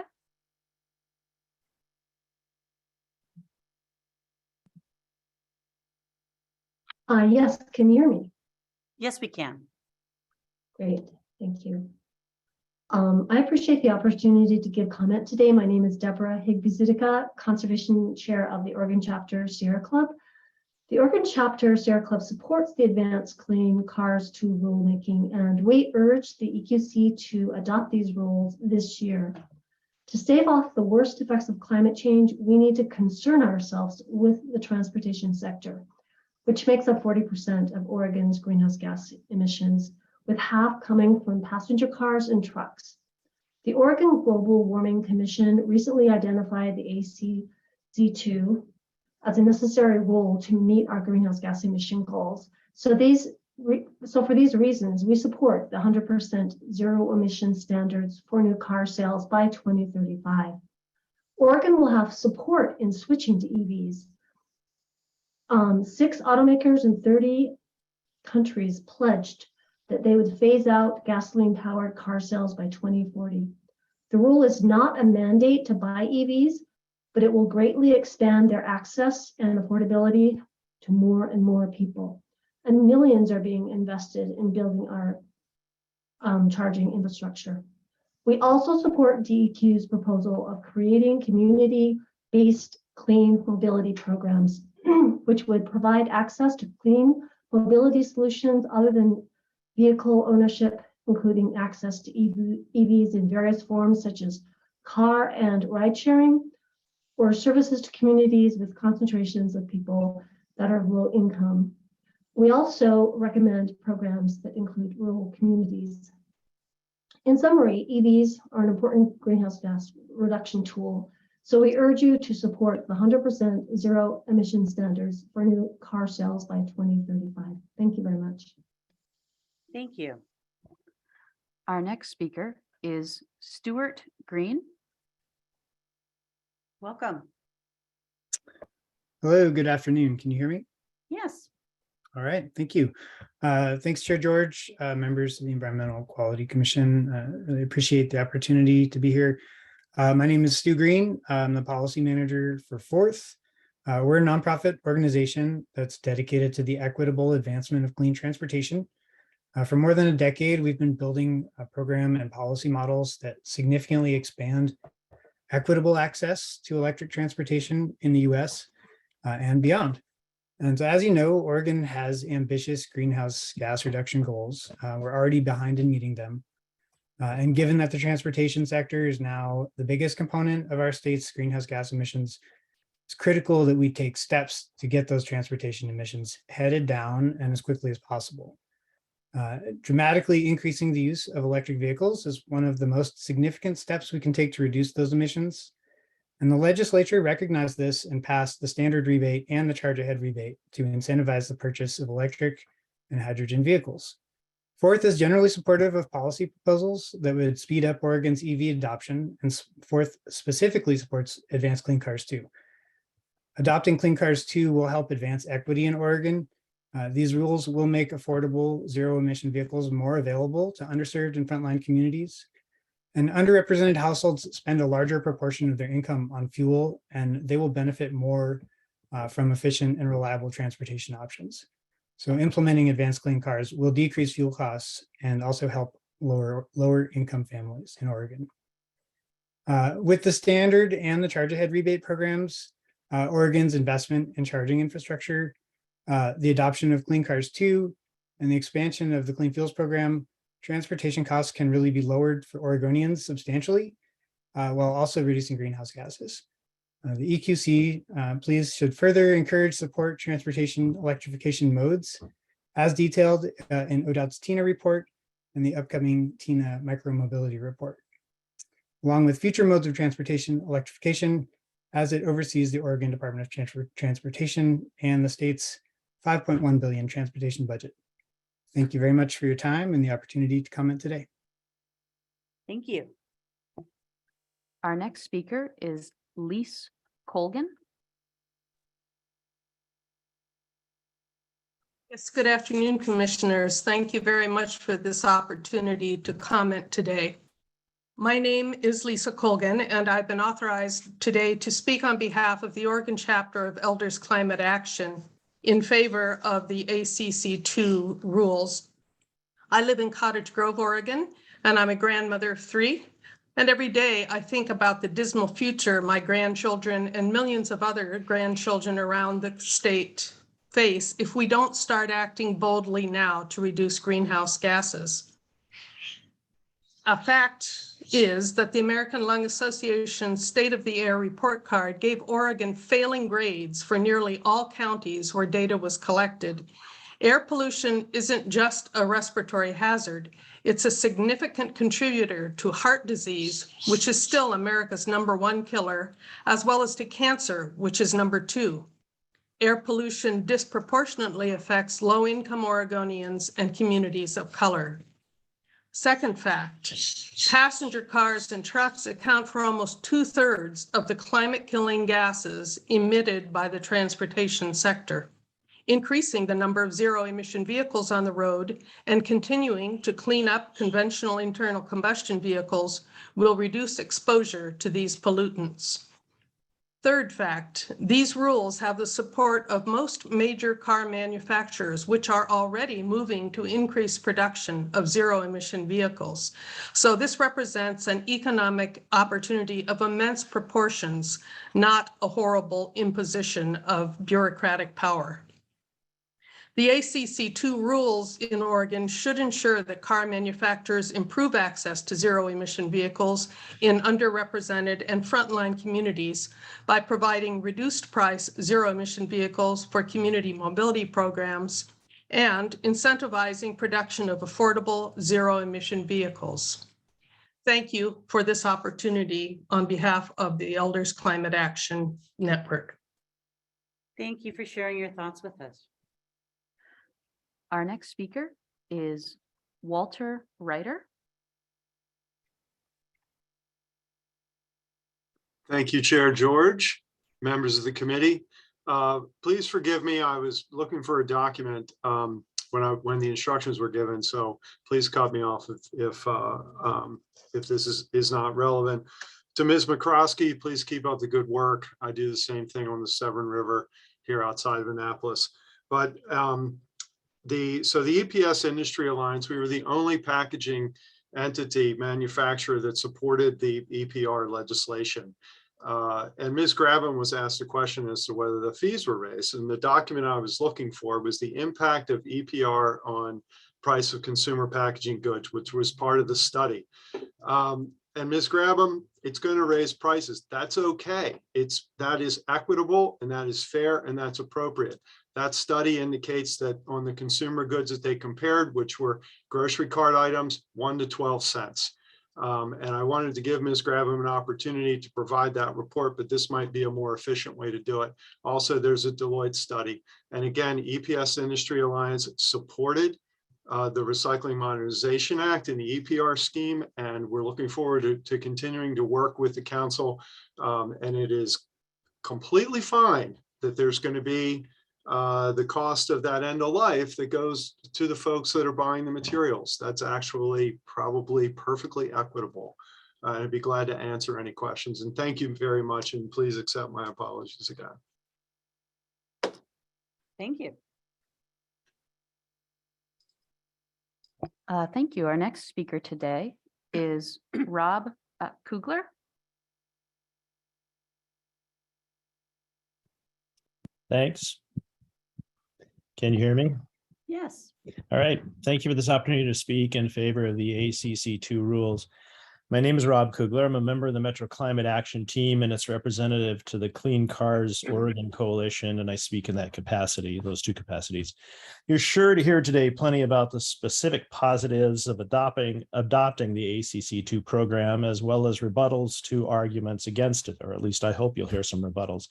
But those are just the trees. I also want to help you see the forest, and it's pretty easy to see.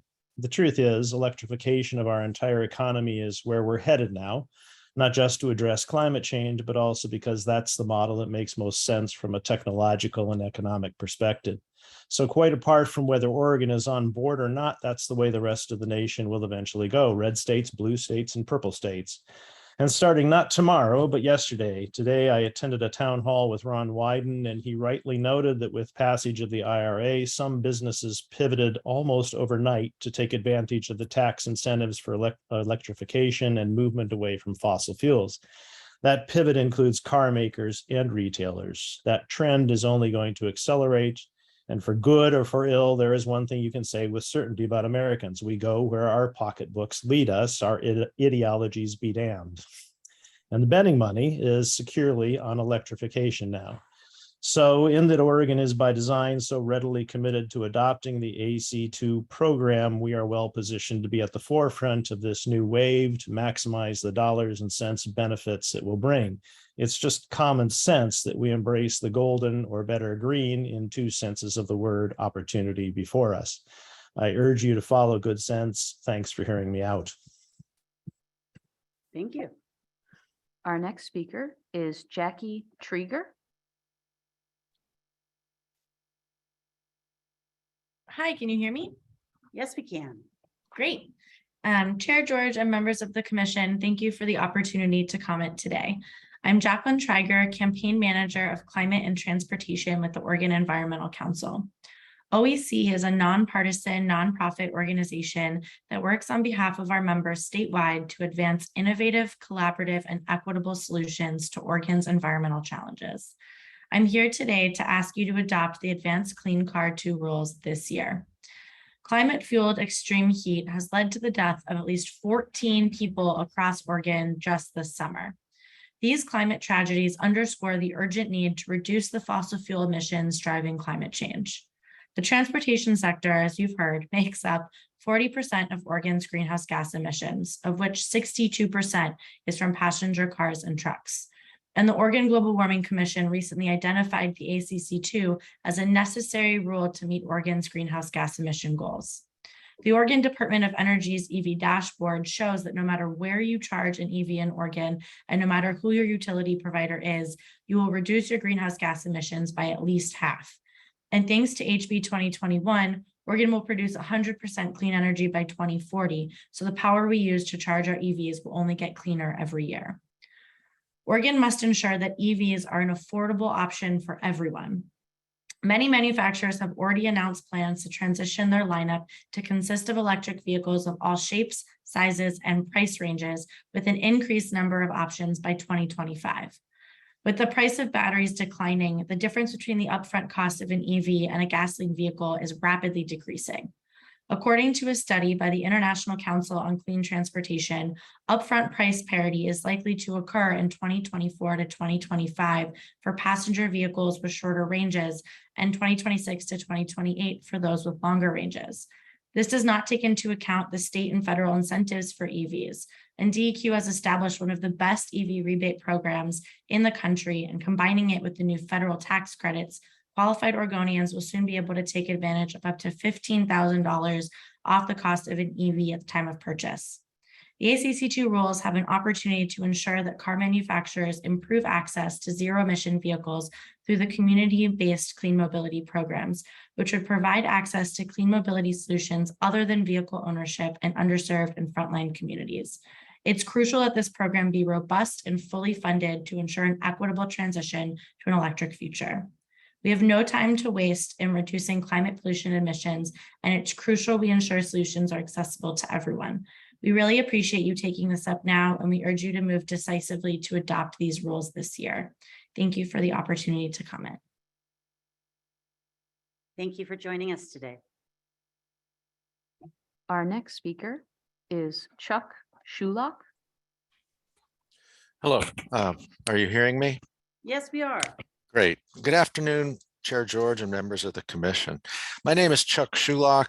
I'm an independent consultant working for Natural Resources Defense Council on zero emission vehicle issues, and I'm testifying today on their behalf. During your July meeting, staff from DEQ briefed you on these upcoming Advanced Clean Car 2 standards. I'm here today to urge you to expeditiously adopt those standards when they're brought before you in December, so that Oregon does not miss the first model year of enforcement. Transportation is the largest source of greenhouse gas emissions in Oregon, and accelerating the transition to a zero emission vehicle future is imperative to prevent the worst effects of climate change. The ACC2 standards are a key part of this transition. As others have noted, the Oregon Global Warming Commission recently identified these standards as necessary. But the transition to zero emission vehicles is not only good for the climate, it will also improve air quality and public health, all while reducing costs for drivers. The sooner that Oregon adopts these standards, the sooner its residents will realize their benefits. According to Atlas Public Policy, automakers and manufacturers have pledged more than $178 billion towards EV technology research, manufacturing, and distribution operations in the United States. And customers increasingly want these vehicles as well. In the first 6 months of 2022, more than 10% of all passenger vehicles sold in Oregon were EVs, about twice the 2020 level. As more EVs hit the road, Oregon is installing more charging infrastructure to support them. As of today, there are 840 locations with charging infrastructure in the state, with more than 2,000 charging plugs available. And many more will come online within the next 4 years as a result of $100 million in funding from the Infrastructure Investment and Jobs Act. Oregon is primed for a transition to zero emission vehicles. In order to realize the benefits as soon as possible, it's imperative that this commission to vote to adopt these regulations in December. Thank you very much for your time today. Thank you. And thank you. Our next speaker today is V. Pekar. Good afternoon. Can you hear me? Yes. Great. Thank you, Chair George and members of the commission. My name is Victoria Pekar, and I'm the Oregon Transportation Policy Manager at Climate Solutions, here to testify in support of the Advanced Clean Cars 2 rules. As you've heard, the ACC2 rules not only reduce greenhouse gas emissions, but they'll help improve our air quality, clean up gas-powered cars, and ensure that our car manufacturers improve access to zero-emission vehicles in underrepresented and frontline communities by providing reduced-price zero-emission vehicles for community mobility programs, produce affordable zero-emission vehicles, as well as standards for vehicle range, durability, and charging capabilities. I wanted to share some updates with you all to show how DEQ, along with its sister agencies, are working to ensure that our state is ready for an electric vehicle transition by 2035. DEQ has established one of the best EV rebate programs in the country, with up to $7,500 rebates for income qualified Oregonians, which will now be able to be stacked on with new federal tax credits that will now function more as a voucher, meaning that qualified Oregonians will soon be able to take advantage of up to $15,000 off the cost of an EV at the time of purchase. ODOT was also just approved by the federal government's National Electric Vehicle Infrastructure Formula funds to expand public charging infrastructure. And they also committed $100 million to invest in public charging infrastructure funding, especially in underserved communities, which includes rural, BIPOC, and low-income communities. Odo as well, their EV dashboard shows that no matter where you charge an EV in Oregon and no matter who your utility provider is, you will reduce your greenhouse gas emissions by at least half when you're charging your vehicle. And now with Oregon committed to 100% clean energy by 2040, EVs will get cleaner and cleaner each year. And by 2035, the end year of ACC2, EVs would be powered by at least 90% clean energy. Odo also demonstrated that as more Oregonians make the switch to EVs, utilities are already working on potential solutions to meet the increased demand. I want to end by saying that while the ACC2 rule will require that by 2035, all new passenger cars sold be electric, you can still purchase used cars beyond 2035 that are gas, and they will be around for much longer due to the average 15+ year lifespan of passenger vehicles. Your commission has the authority to make a difference and ensure that Oregon is doing everything we can to be part of the solution to improve public health and reduce our greenhouse gas emissions. Thank you for your time and consideration of my comments. Thank you for sharing your thoughts with us. And thank you. Our next speaker is Alan Journet.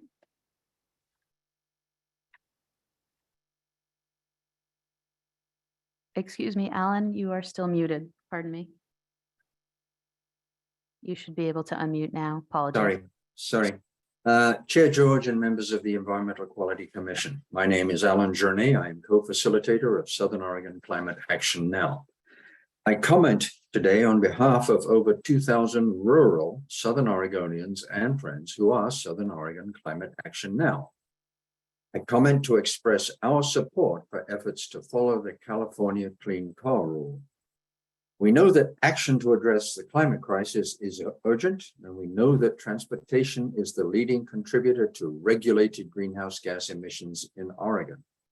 It's therefore incumbent upon state agencies and commissions to take whatever steps they can to promote programs and rules that will reduce emissions within their authority. We also understand that co-pollutants resulting from the combustion of fossil transportation fuels contribute to poor air quality and compromise health for vulnerable communities living near major highways and thoroughfares. For these reasons, we urge the Environmental Quality Commission to follow California's lead and clean the air of Oregon by adopting parallel advanced Clean Car 2 rules. This will not only benefit Oregon, but will add to the pressure on other states to follow suit. Thank you for this opportunity to comment. Thank you, Alan.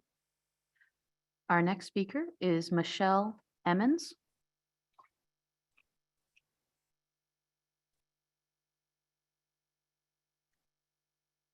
Hello, my name is Michelle Emmons, and I'm the Upper Watershed Program Manager for Willamette Riverkeeper in the Southern Valley. I've worked in this position for approximately 12 years now, and over that time, regardless of the efforts to address the issue of garbage being dumped into our urban waterfronts, we've witnessed the phenomenon of an expanding problem across the Willamette Valley region. Abandoned vehicles, massive camps, and sanitation issues continue to denigrate cities all along the main stem Willamette, with more people flocking to riparian areas that have seemingly dropped out of sight and mind of local stakeholder jurisdiction, where local residents are picking up the slack by volunteering to pick up the trash, which is being illegally left behind. But unfortunately, we cannot keep up with this. I like to call this our hundreds and thousands effect. Each year since beginning this job, I've witnessed, and even through COVID, that Willamette Riverkeeper has engaged thousands of volunteers, making thousands more service hours, removing thousands of needles and hundreds of thousands of pounds of garbage off of our Willamette main stem. This doesn't even begin to address the issues in the tributaries or upriver communities where volunteers, and just like our downstream communities, are taking responsibility for collecting and disposing trash due to a lack of stakeholder prioritization of resources to address cleanup and enforcing existing laws against illegal dumping or camping. As mentioned earlier, compassion fatigue has set in. Our most reliable volunteers are walking away from this duty as it gets more and more difficult to take on a lack of accountability and stakeholder complacency. In the meantime, we all continue to pay as human feces, hypodermic needles, toxic chemicals, pharmaceuticals, and every manner of debris you can imagine clogs our waterways, degrades our water quality, imposes a public safety and health hazard for our communities. It's time for Oregon to step up and protect our Willamette River. This is one of the most critical assets in our state, serving over 70% of our population with recreation, irrigation, and drinking water. Establishing a TMDL standard will ensure that riverfront stakeholders prioritize the health of our river, protecting a quality of life for all Oregonians. We all live downstream. Thank you. Thank you. Our next speaker is Lucas Kubeja. Good afternoon, everyone. My name is Lucas Cubeya. Thank you, commissioners, for this opportunity to comment. I'm here to testify in support of the Advanced Clean Cars 2 rules. The ACC2 rules are integral for Oregon to improve air pollution and meet transportation emissions reduction goals. The latest IPCC report indicated that current climate policies are not enough to avoid catastrophic and irreversible climate events. The transportation sector makes up 40% of Oregon's greenhouse gas emissions. 62% of these emissions are the result of passenger cars and trucks. The American Lung Association's State of the Air Report Card gave Oregon failing grades for nearly all counties where data was collected. Air pollution has been shown to disproportionately impact low-income communities and communities of color within our state. The ACC2 rules in Oregon should also ensure that car manufacturers improve access to zero-emission vehicles in underrepresented and frontline communities by providing reduced-price zero-emission vehicles for community mobility programs, producing affordable zero-emissions vehicles, and more. Given that families on a budget spend as much as 20% of their income on fuel and the disproportionate impact of air pollution on low-income communities and communities of color, the ACC2 rules present an opportunity to not only reduce our transportation emissions, but also push our transportation sector in a more just and equitable direction. Thanks for your time and for considering my comment. Thank you. Our next speaker today is Bill Harris.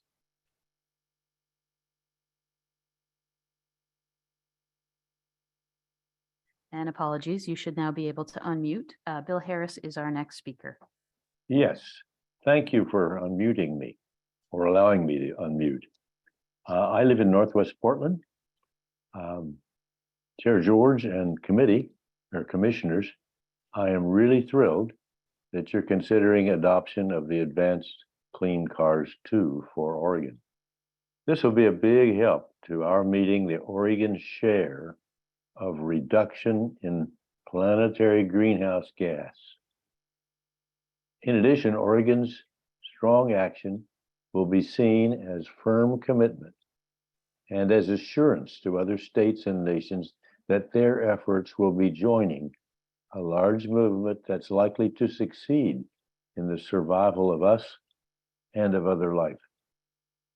Transportation is our largest sector of greenhouse gas release, and this rule to electrify passenger vehicles will reduce the sector contribution more than half. We will need income and wealth-based subsidy for communities and individuals in order that the transition to clean electric vehicles succeed and be fair in the sharing of the cost of the change. The transition by 2035 appears pretty vigorous and is important to finish in 13 years. Longer will make the effort just more difficult. Please pass this vigorous step forward in control of greenhouse gas with this rule and proceed soon with the vital effort to clean vehicles for freight transportation. Thank you for permitting me to testify. Thank you for joining us today. Our next speaker is Mark Quaid.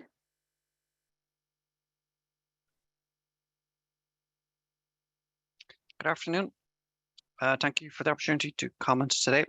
My name is Mark Quaid. I live in Portland in the Pearl District. When I'm here in a personal capacity today, I'm a member of Metro Climate Action Team, Divest Oregon, and Citizens Climate Lobby. I moved to Portland about 3 years ago from Ireland with my wife. We've have since had a son here, Alexander. As a family, we're extremely concerned about climate change for the current and future well-being of everyone, especially here in Oregon. I'm here today in support of the Advanced Clean Cars 2 rulemaking, and I urge the EQC to adopt these rules this year, which will improve health for people and families across Oregon, clean the air, and reduce Oregon's climate pollution in our highest polluting sector. The transportation sector makes up 40% of Oregon's climate pollution, over half of which comes from passenger cars and trucks. By setting standards of 100% zero emissions for new car sales by 2035, the ACC2 program in the best states is the best tool states have for slashing pollution from the transportation sector. By increasing the number of zero emission vehicles on the road and continuing to clean up conventional internal vehicles, this rule will reduce exposure to toxic pollution like carbon pollution, particulates and smog, and ozone, especially in communities disproportionately exposed to tailpipe pollution.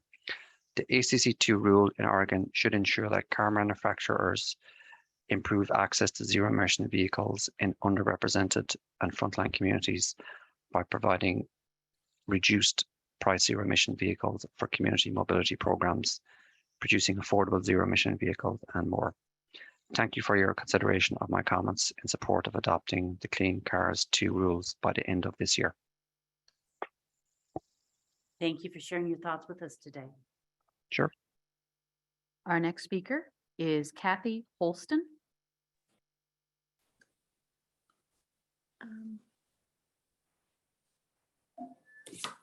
Thank you for giving me the opportunity to speak.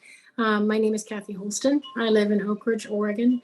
I am a former mayor and city councilor up here, and one of those volunteers that work to keep our rivers and our watersheds clean.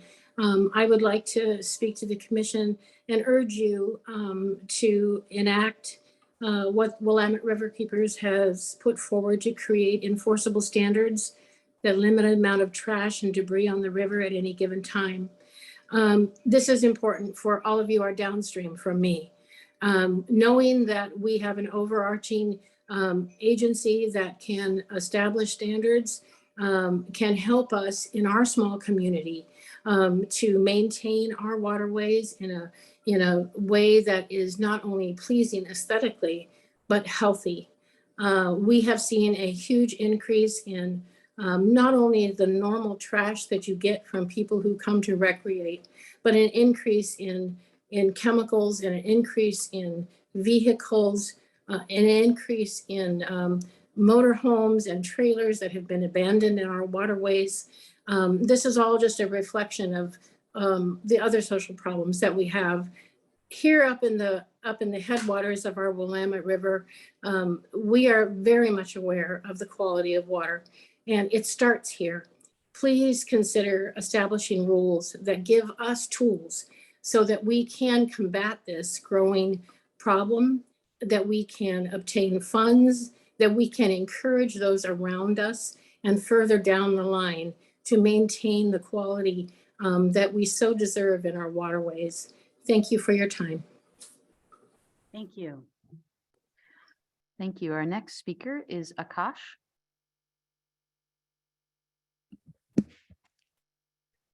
Good afternoon, Chair George and members of the Commission. Thank you so much for this opportunity to provide comments on this important rule. My name is Akash Singh, and I am the Western States Policy Advocate at the Union of Concerned Scientists. Many of my points have already been helpfully made by others, so I will just limit myself to the points that I feel are important to note. 10 companies are already promising to make only electric vehicles in the coming years. From 2020 to 2021, light-duty electric vehicle sales went up by 85% in the United States alone.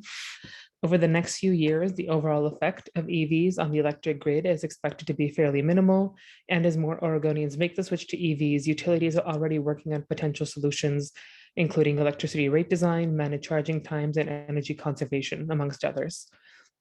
As more Oregonians make the switch to EVs, electricity demand will increase. However, utilities have also been working on these solutions to make sure that Oregonians have the power that they need as we switch over to a greener future. States like New York and California are pursuing vehicle-to-grid charging, which allows for power to flow from the vehicle battery into the grid as a means of improving efficiency and supplementing the intermittency of renewable energy sources like wind and solar.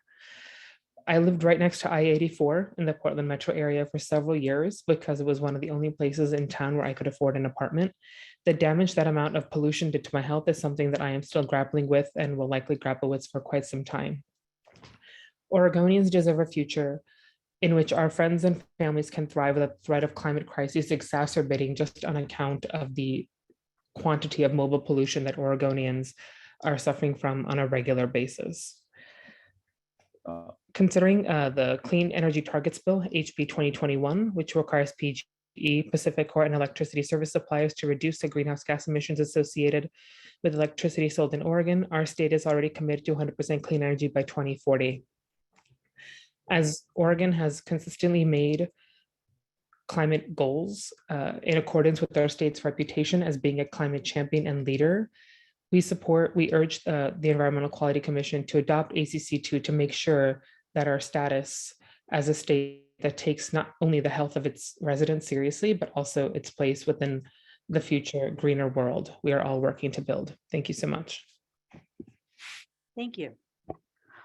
Our next speaker is connected by telephone, and their line is 541-672-9819. If you would please state your name when you begin, that would be fantastic. My name is Stuart Leibowitz. I'm with the Douglas County Global Warming Coalition out of Roseburg, and I would like to voice my strong support for the ACC2 rule and offer a rural perspective on this matter. And first part is that our community has been devastated by climate-enhanced wildfires, both in terms of lives, livelihoods, and economy. And on a personal level, I am an asthmatic, and I have noted a diminution of my breathing capabilities as a result. Secondly, there's also an economic argument in terms of rural Oregon. Because we are spread out, we drive more. And with the increased gas prices, we are suffering from that. Electric vehicles promise us a more economic and productive way of saving money. So on both counts, both climate and economy, I strongly urge the adoption of the ACC2 rule. Thank you so much. Thank you. And thank you. Our next speaker today is Sarah Sachs. Good afternoon, Chair George and Commission members. My name is Sarah Sachs, and I'm speaking on behalf of Series, a sustainability nonprofit that runs a coalition of more than 80 major businesses, many of whom have substantial operations in Oregon. The businesses we work with recognize that climate change poses a significant risk to their long-term economic success and threatens the livelihood of the communities in which they operate. Transportation of people, goods, or services represents a substantial component of their carbon footprints and a major cost for their supply chains. These businesses have already made ambitious commitments to reduce their greenhouse gas emissions and invest in clean technologies, but they are counting on strong state policies to help them meet their climate and air quality goals. For these reasons, 44 major companies, healthcare systems, and investors have signed on to a letter expressing their support for Oregon adopting an ambitious Clean Cars 2 regulation. I shared this letter with department staff earlier this week and strongly encourage all commission members to take a look. I'll just note that these business supporters include IKEA USA, Lyft, Cliff Bar and Company, and Sierra Nevada Brewing Company, among many others. These businesses see adopting strong vehicle standards as necessary and feasible, with the potential for significant climate, economic, and public health benefits in Oregon and all across the United States. So I'll stop there and just say thank you for your leadership and for all of your work to advance a zero emission future for Oregon. Series and our business coalitions look forward to working with you on the adoption of this important Advanced Clean Cars 2 regulation. Thank you. Thank you, Sarah. Our next speaker is Catherine Thomason. Hello, Chair George and Commissioners. Thank you for the opportunity to express the position of Oregon Democratic Party's Environmental Caucus, of which I am the chair. And for the record, my name is Catherine Thomason. We are in full support of the adoption of a strong Advanced Clean Car 2 rule later this year. As a physician, it is extremely frightening to watch the health impacts of climate change, whether from wildfires, algae blooms, loss of water sources for cities such as Salem, and for agriculture. We're fortunate to be able to adopt this rule following in the footsteps of California and in coalition with the state of Washington. I have been working and following along with the Global Warming Commission and its report Roadmap to 2035. This report identifies this particular rule as absolutely necessary to meet our greenhouse gas emission goals.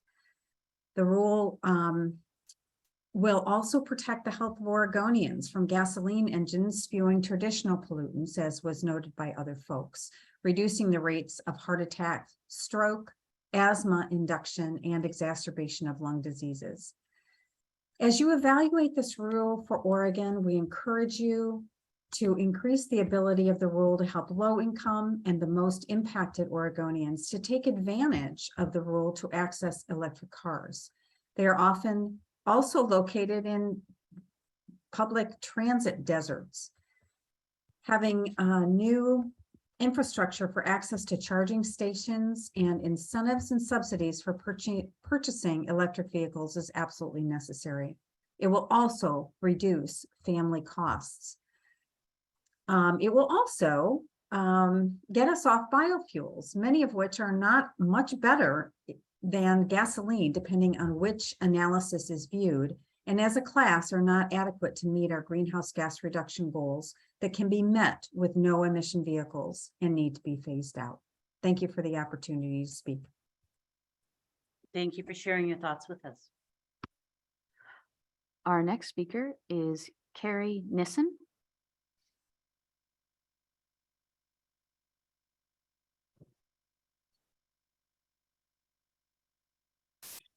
Hello, my name is Carrie Nissen, and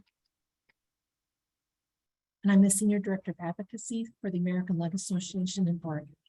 We often say at the American Lung Association that if you can't breathe, nothing else matters. And one of our physician volunteers on our Oregon Leadership Board often reminds us that the only thing we should ever put into our lungs is clean, healthy air.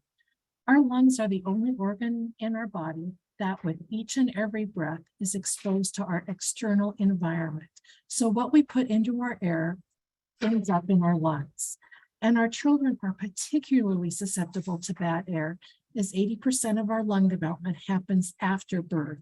So when young lungs are exposed to bad air, development is affected.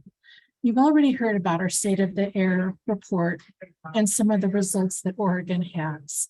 It's important to remember that air pollution can cause asthma attacks, heart attacks, and other lung and cardiovascular diseases. It's especially true for communities of color and those living in poverty. The American Lung Association urges the adoption of the Advanced Clean Car rules. Our Zeroing In on Healthy Air report found that Oregon will benefit from a widespread shift to zero emission transportation and electricity. We found that this transition from 2020 to 2050 will result in $2.7 billion in public health benefits for the state, including 242 premature deaths avoided, 5,600 asthma attacks avoided, and 28,300 in lost workdays avoided. These standards are a key component to ensure that we can realize these potential health benefits in our state. Thank you so much for your time. Thank you for joining us. Our next speaker today is Travis Williams. Thank you, Chair George and Commission members. My name is Travis Williams, and I am Riverkeeper and Executive Director of Willamette Riverkeeper. A few months ago, we sent a petition to the Oregon Department of Environmental Quality and the EQC seeking to have the agency basically regulate trash and debris under the Federal Clean Water Act. A couple of weeks ago, we received a response declining that request and citing a couple of reasons why, but also an offer to discuss this issue with you all. And so we definitely welcome that opportunity. But we feel this is something that really needs to be elevated, and it's an issue that pervades really the vast majority of the Willamette River system, from the main stem to some of the tributaries as well. And I tell you, if you can imagine anything along the river, we've pretty much seen it.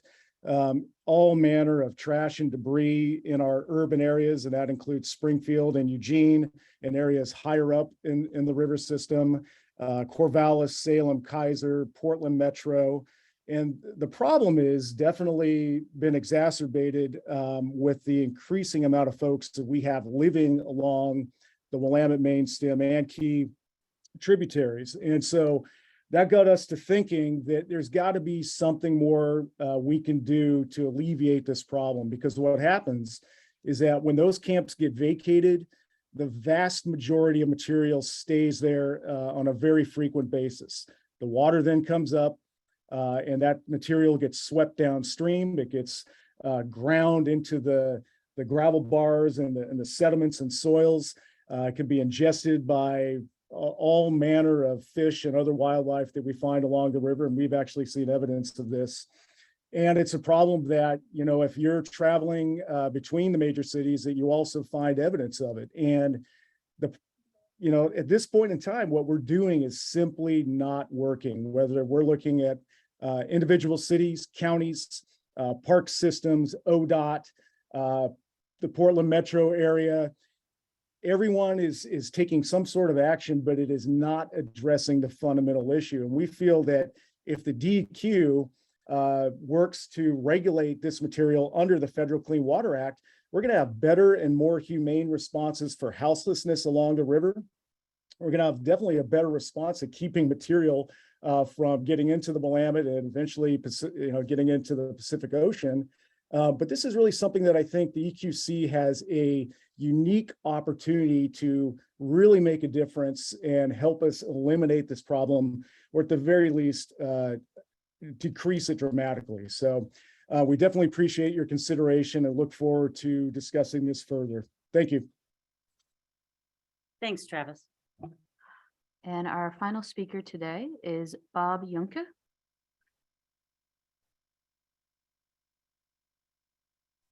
Hello, my name is Bob Junke.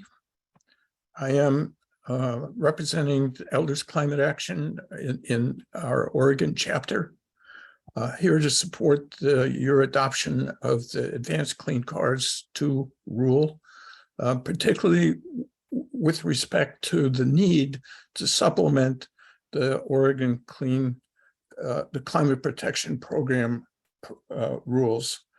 The Clean Car rule will help fill a gap in the climate protection program. The IPCC modeling shows that to stay under 1.5 degrees centigrade above the climate baseline, global emissions must be reduced by half by 2030. The Climate Protection Program does not plan to achieve 50% reduction until 2035, largely because of the failure to achieve sufficient reductions from the transport sector before 2030 to meet the IPCC targets. The Advanced Clean Car rule will help to accelerate the conversion of the vehicle fleet in Oregon from internal combustion engines to zero emission vehicles, which we need to do in order to reduce the emissions from transport engines. The rule will require that zero emission vehicles be sold 100% by 2035. But waiting until 2035 will not fully achieve the 50% reduction by 2030 that we need to meet the IPCC targets. So it's a step forward. It's a step in the right direction. But we want the Commission and the Department to continue to investigate other strategies that will be needed to accelerate the replacement of internal combustion engines by 2030 to achieve the IPCC target. The IPCC target is critical, because what the IPCC is telling us is that after 2030, if we have not achieved the 50% reduction target, we will be loading the atmosphere with greenhouse gas emissions that cannot be removed, and that will make it impossible to stay within the 1.5 degree target that they have set in order to help stabilize the climate at a level that is tolerable. We've all seen extreme consequences from the warming that has happened now. Those will become much more extreme as we continue to load the atmosphere with greenhouse gas emissions. So we need to do everything we can to meet the IPCC targets. Thank you. Thank you. And Chair George, that was our final speaker in the public forum queue for today. Well, thank you very much to everyone who took time out of their busy day to share their thoughts with us here. We always get a lot to think about from all the folks who spend their time with us to tell us what is on their mind. So we really do appreciate it. So our last agenda item for today is a tour, is an opportunity to get out and see some of the technology that is supporting some of the rulemaking and policy work that we do here. We're going to have an opportunity to go check out a biofuels facility nearby here in Salem. So we will be taking a recess here to go and do that. And then we will come back together again tomorrow morning at 9 a.m. to pick up the rest of our agenda. So barring any other comments or questions, which I am not seeing any, the EQC meeting will stand in recess now until 9 a.m. tomorrow morning. Thank you all. And thank you, Chair George. At this time, we will close our Zoom recording, Zoom room. Please join the commission tomorrow again, and thank you for your continued commitment to Oregon's environment.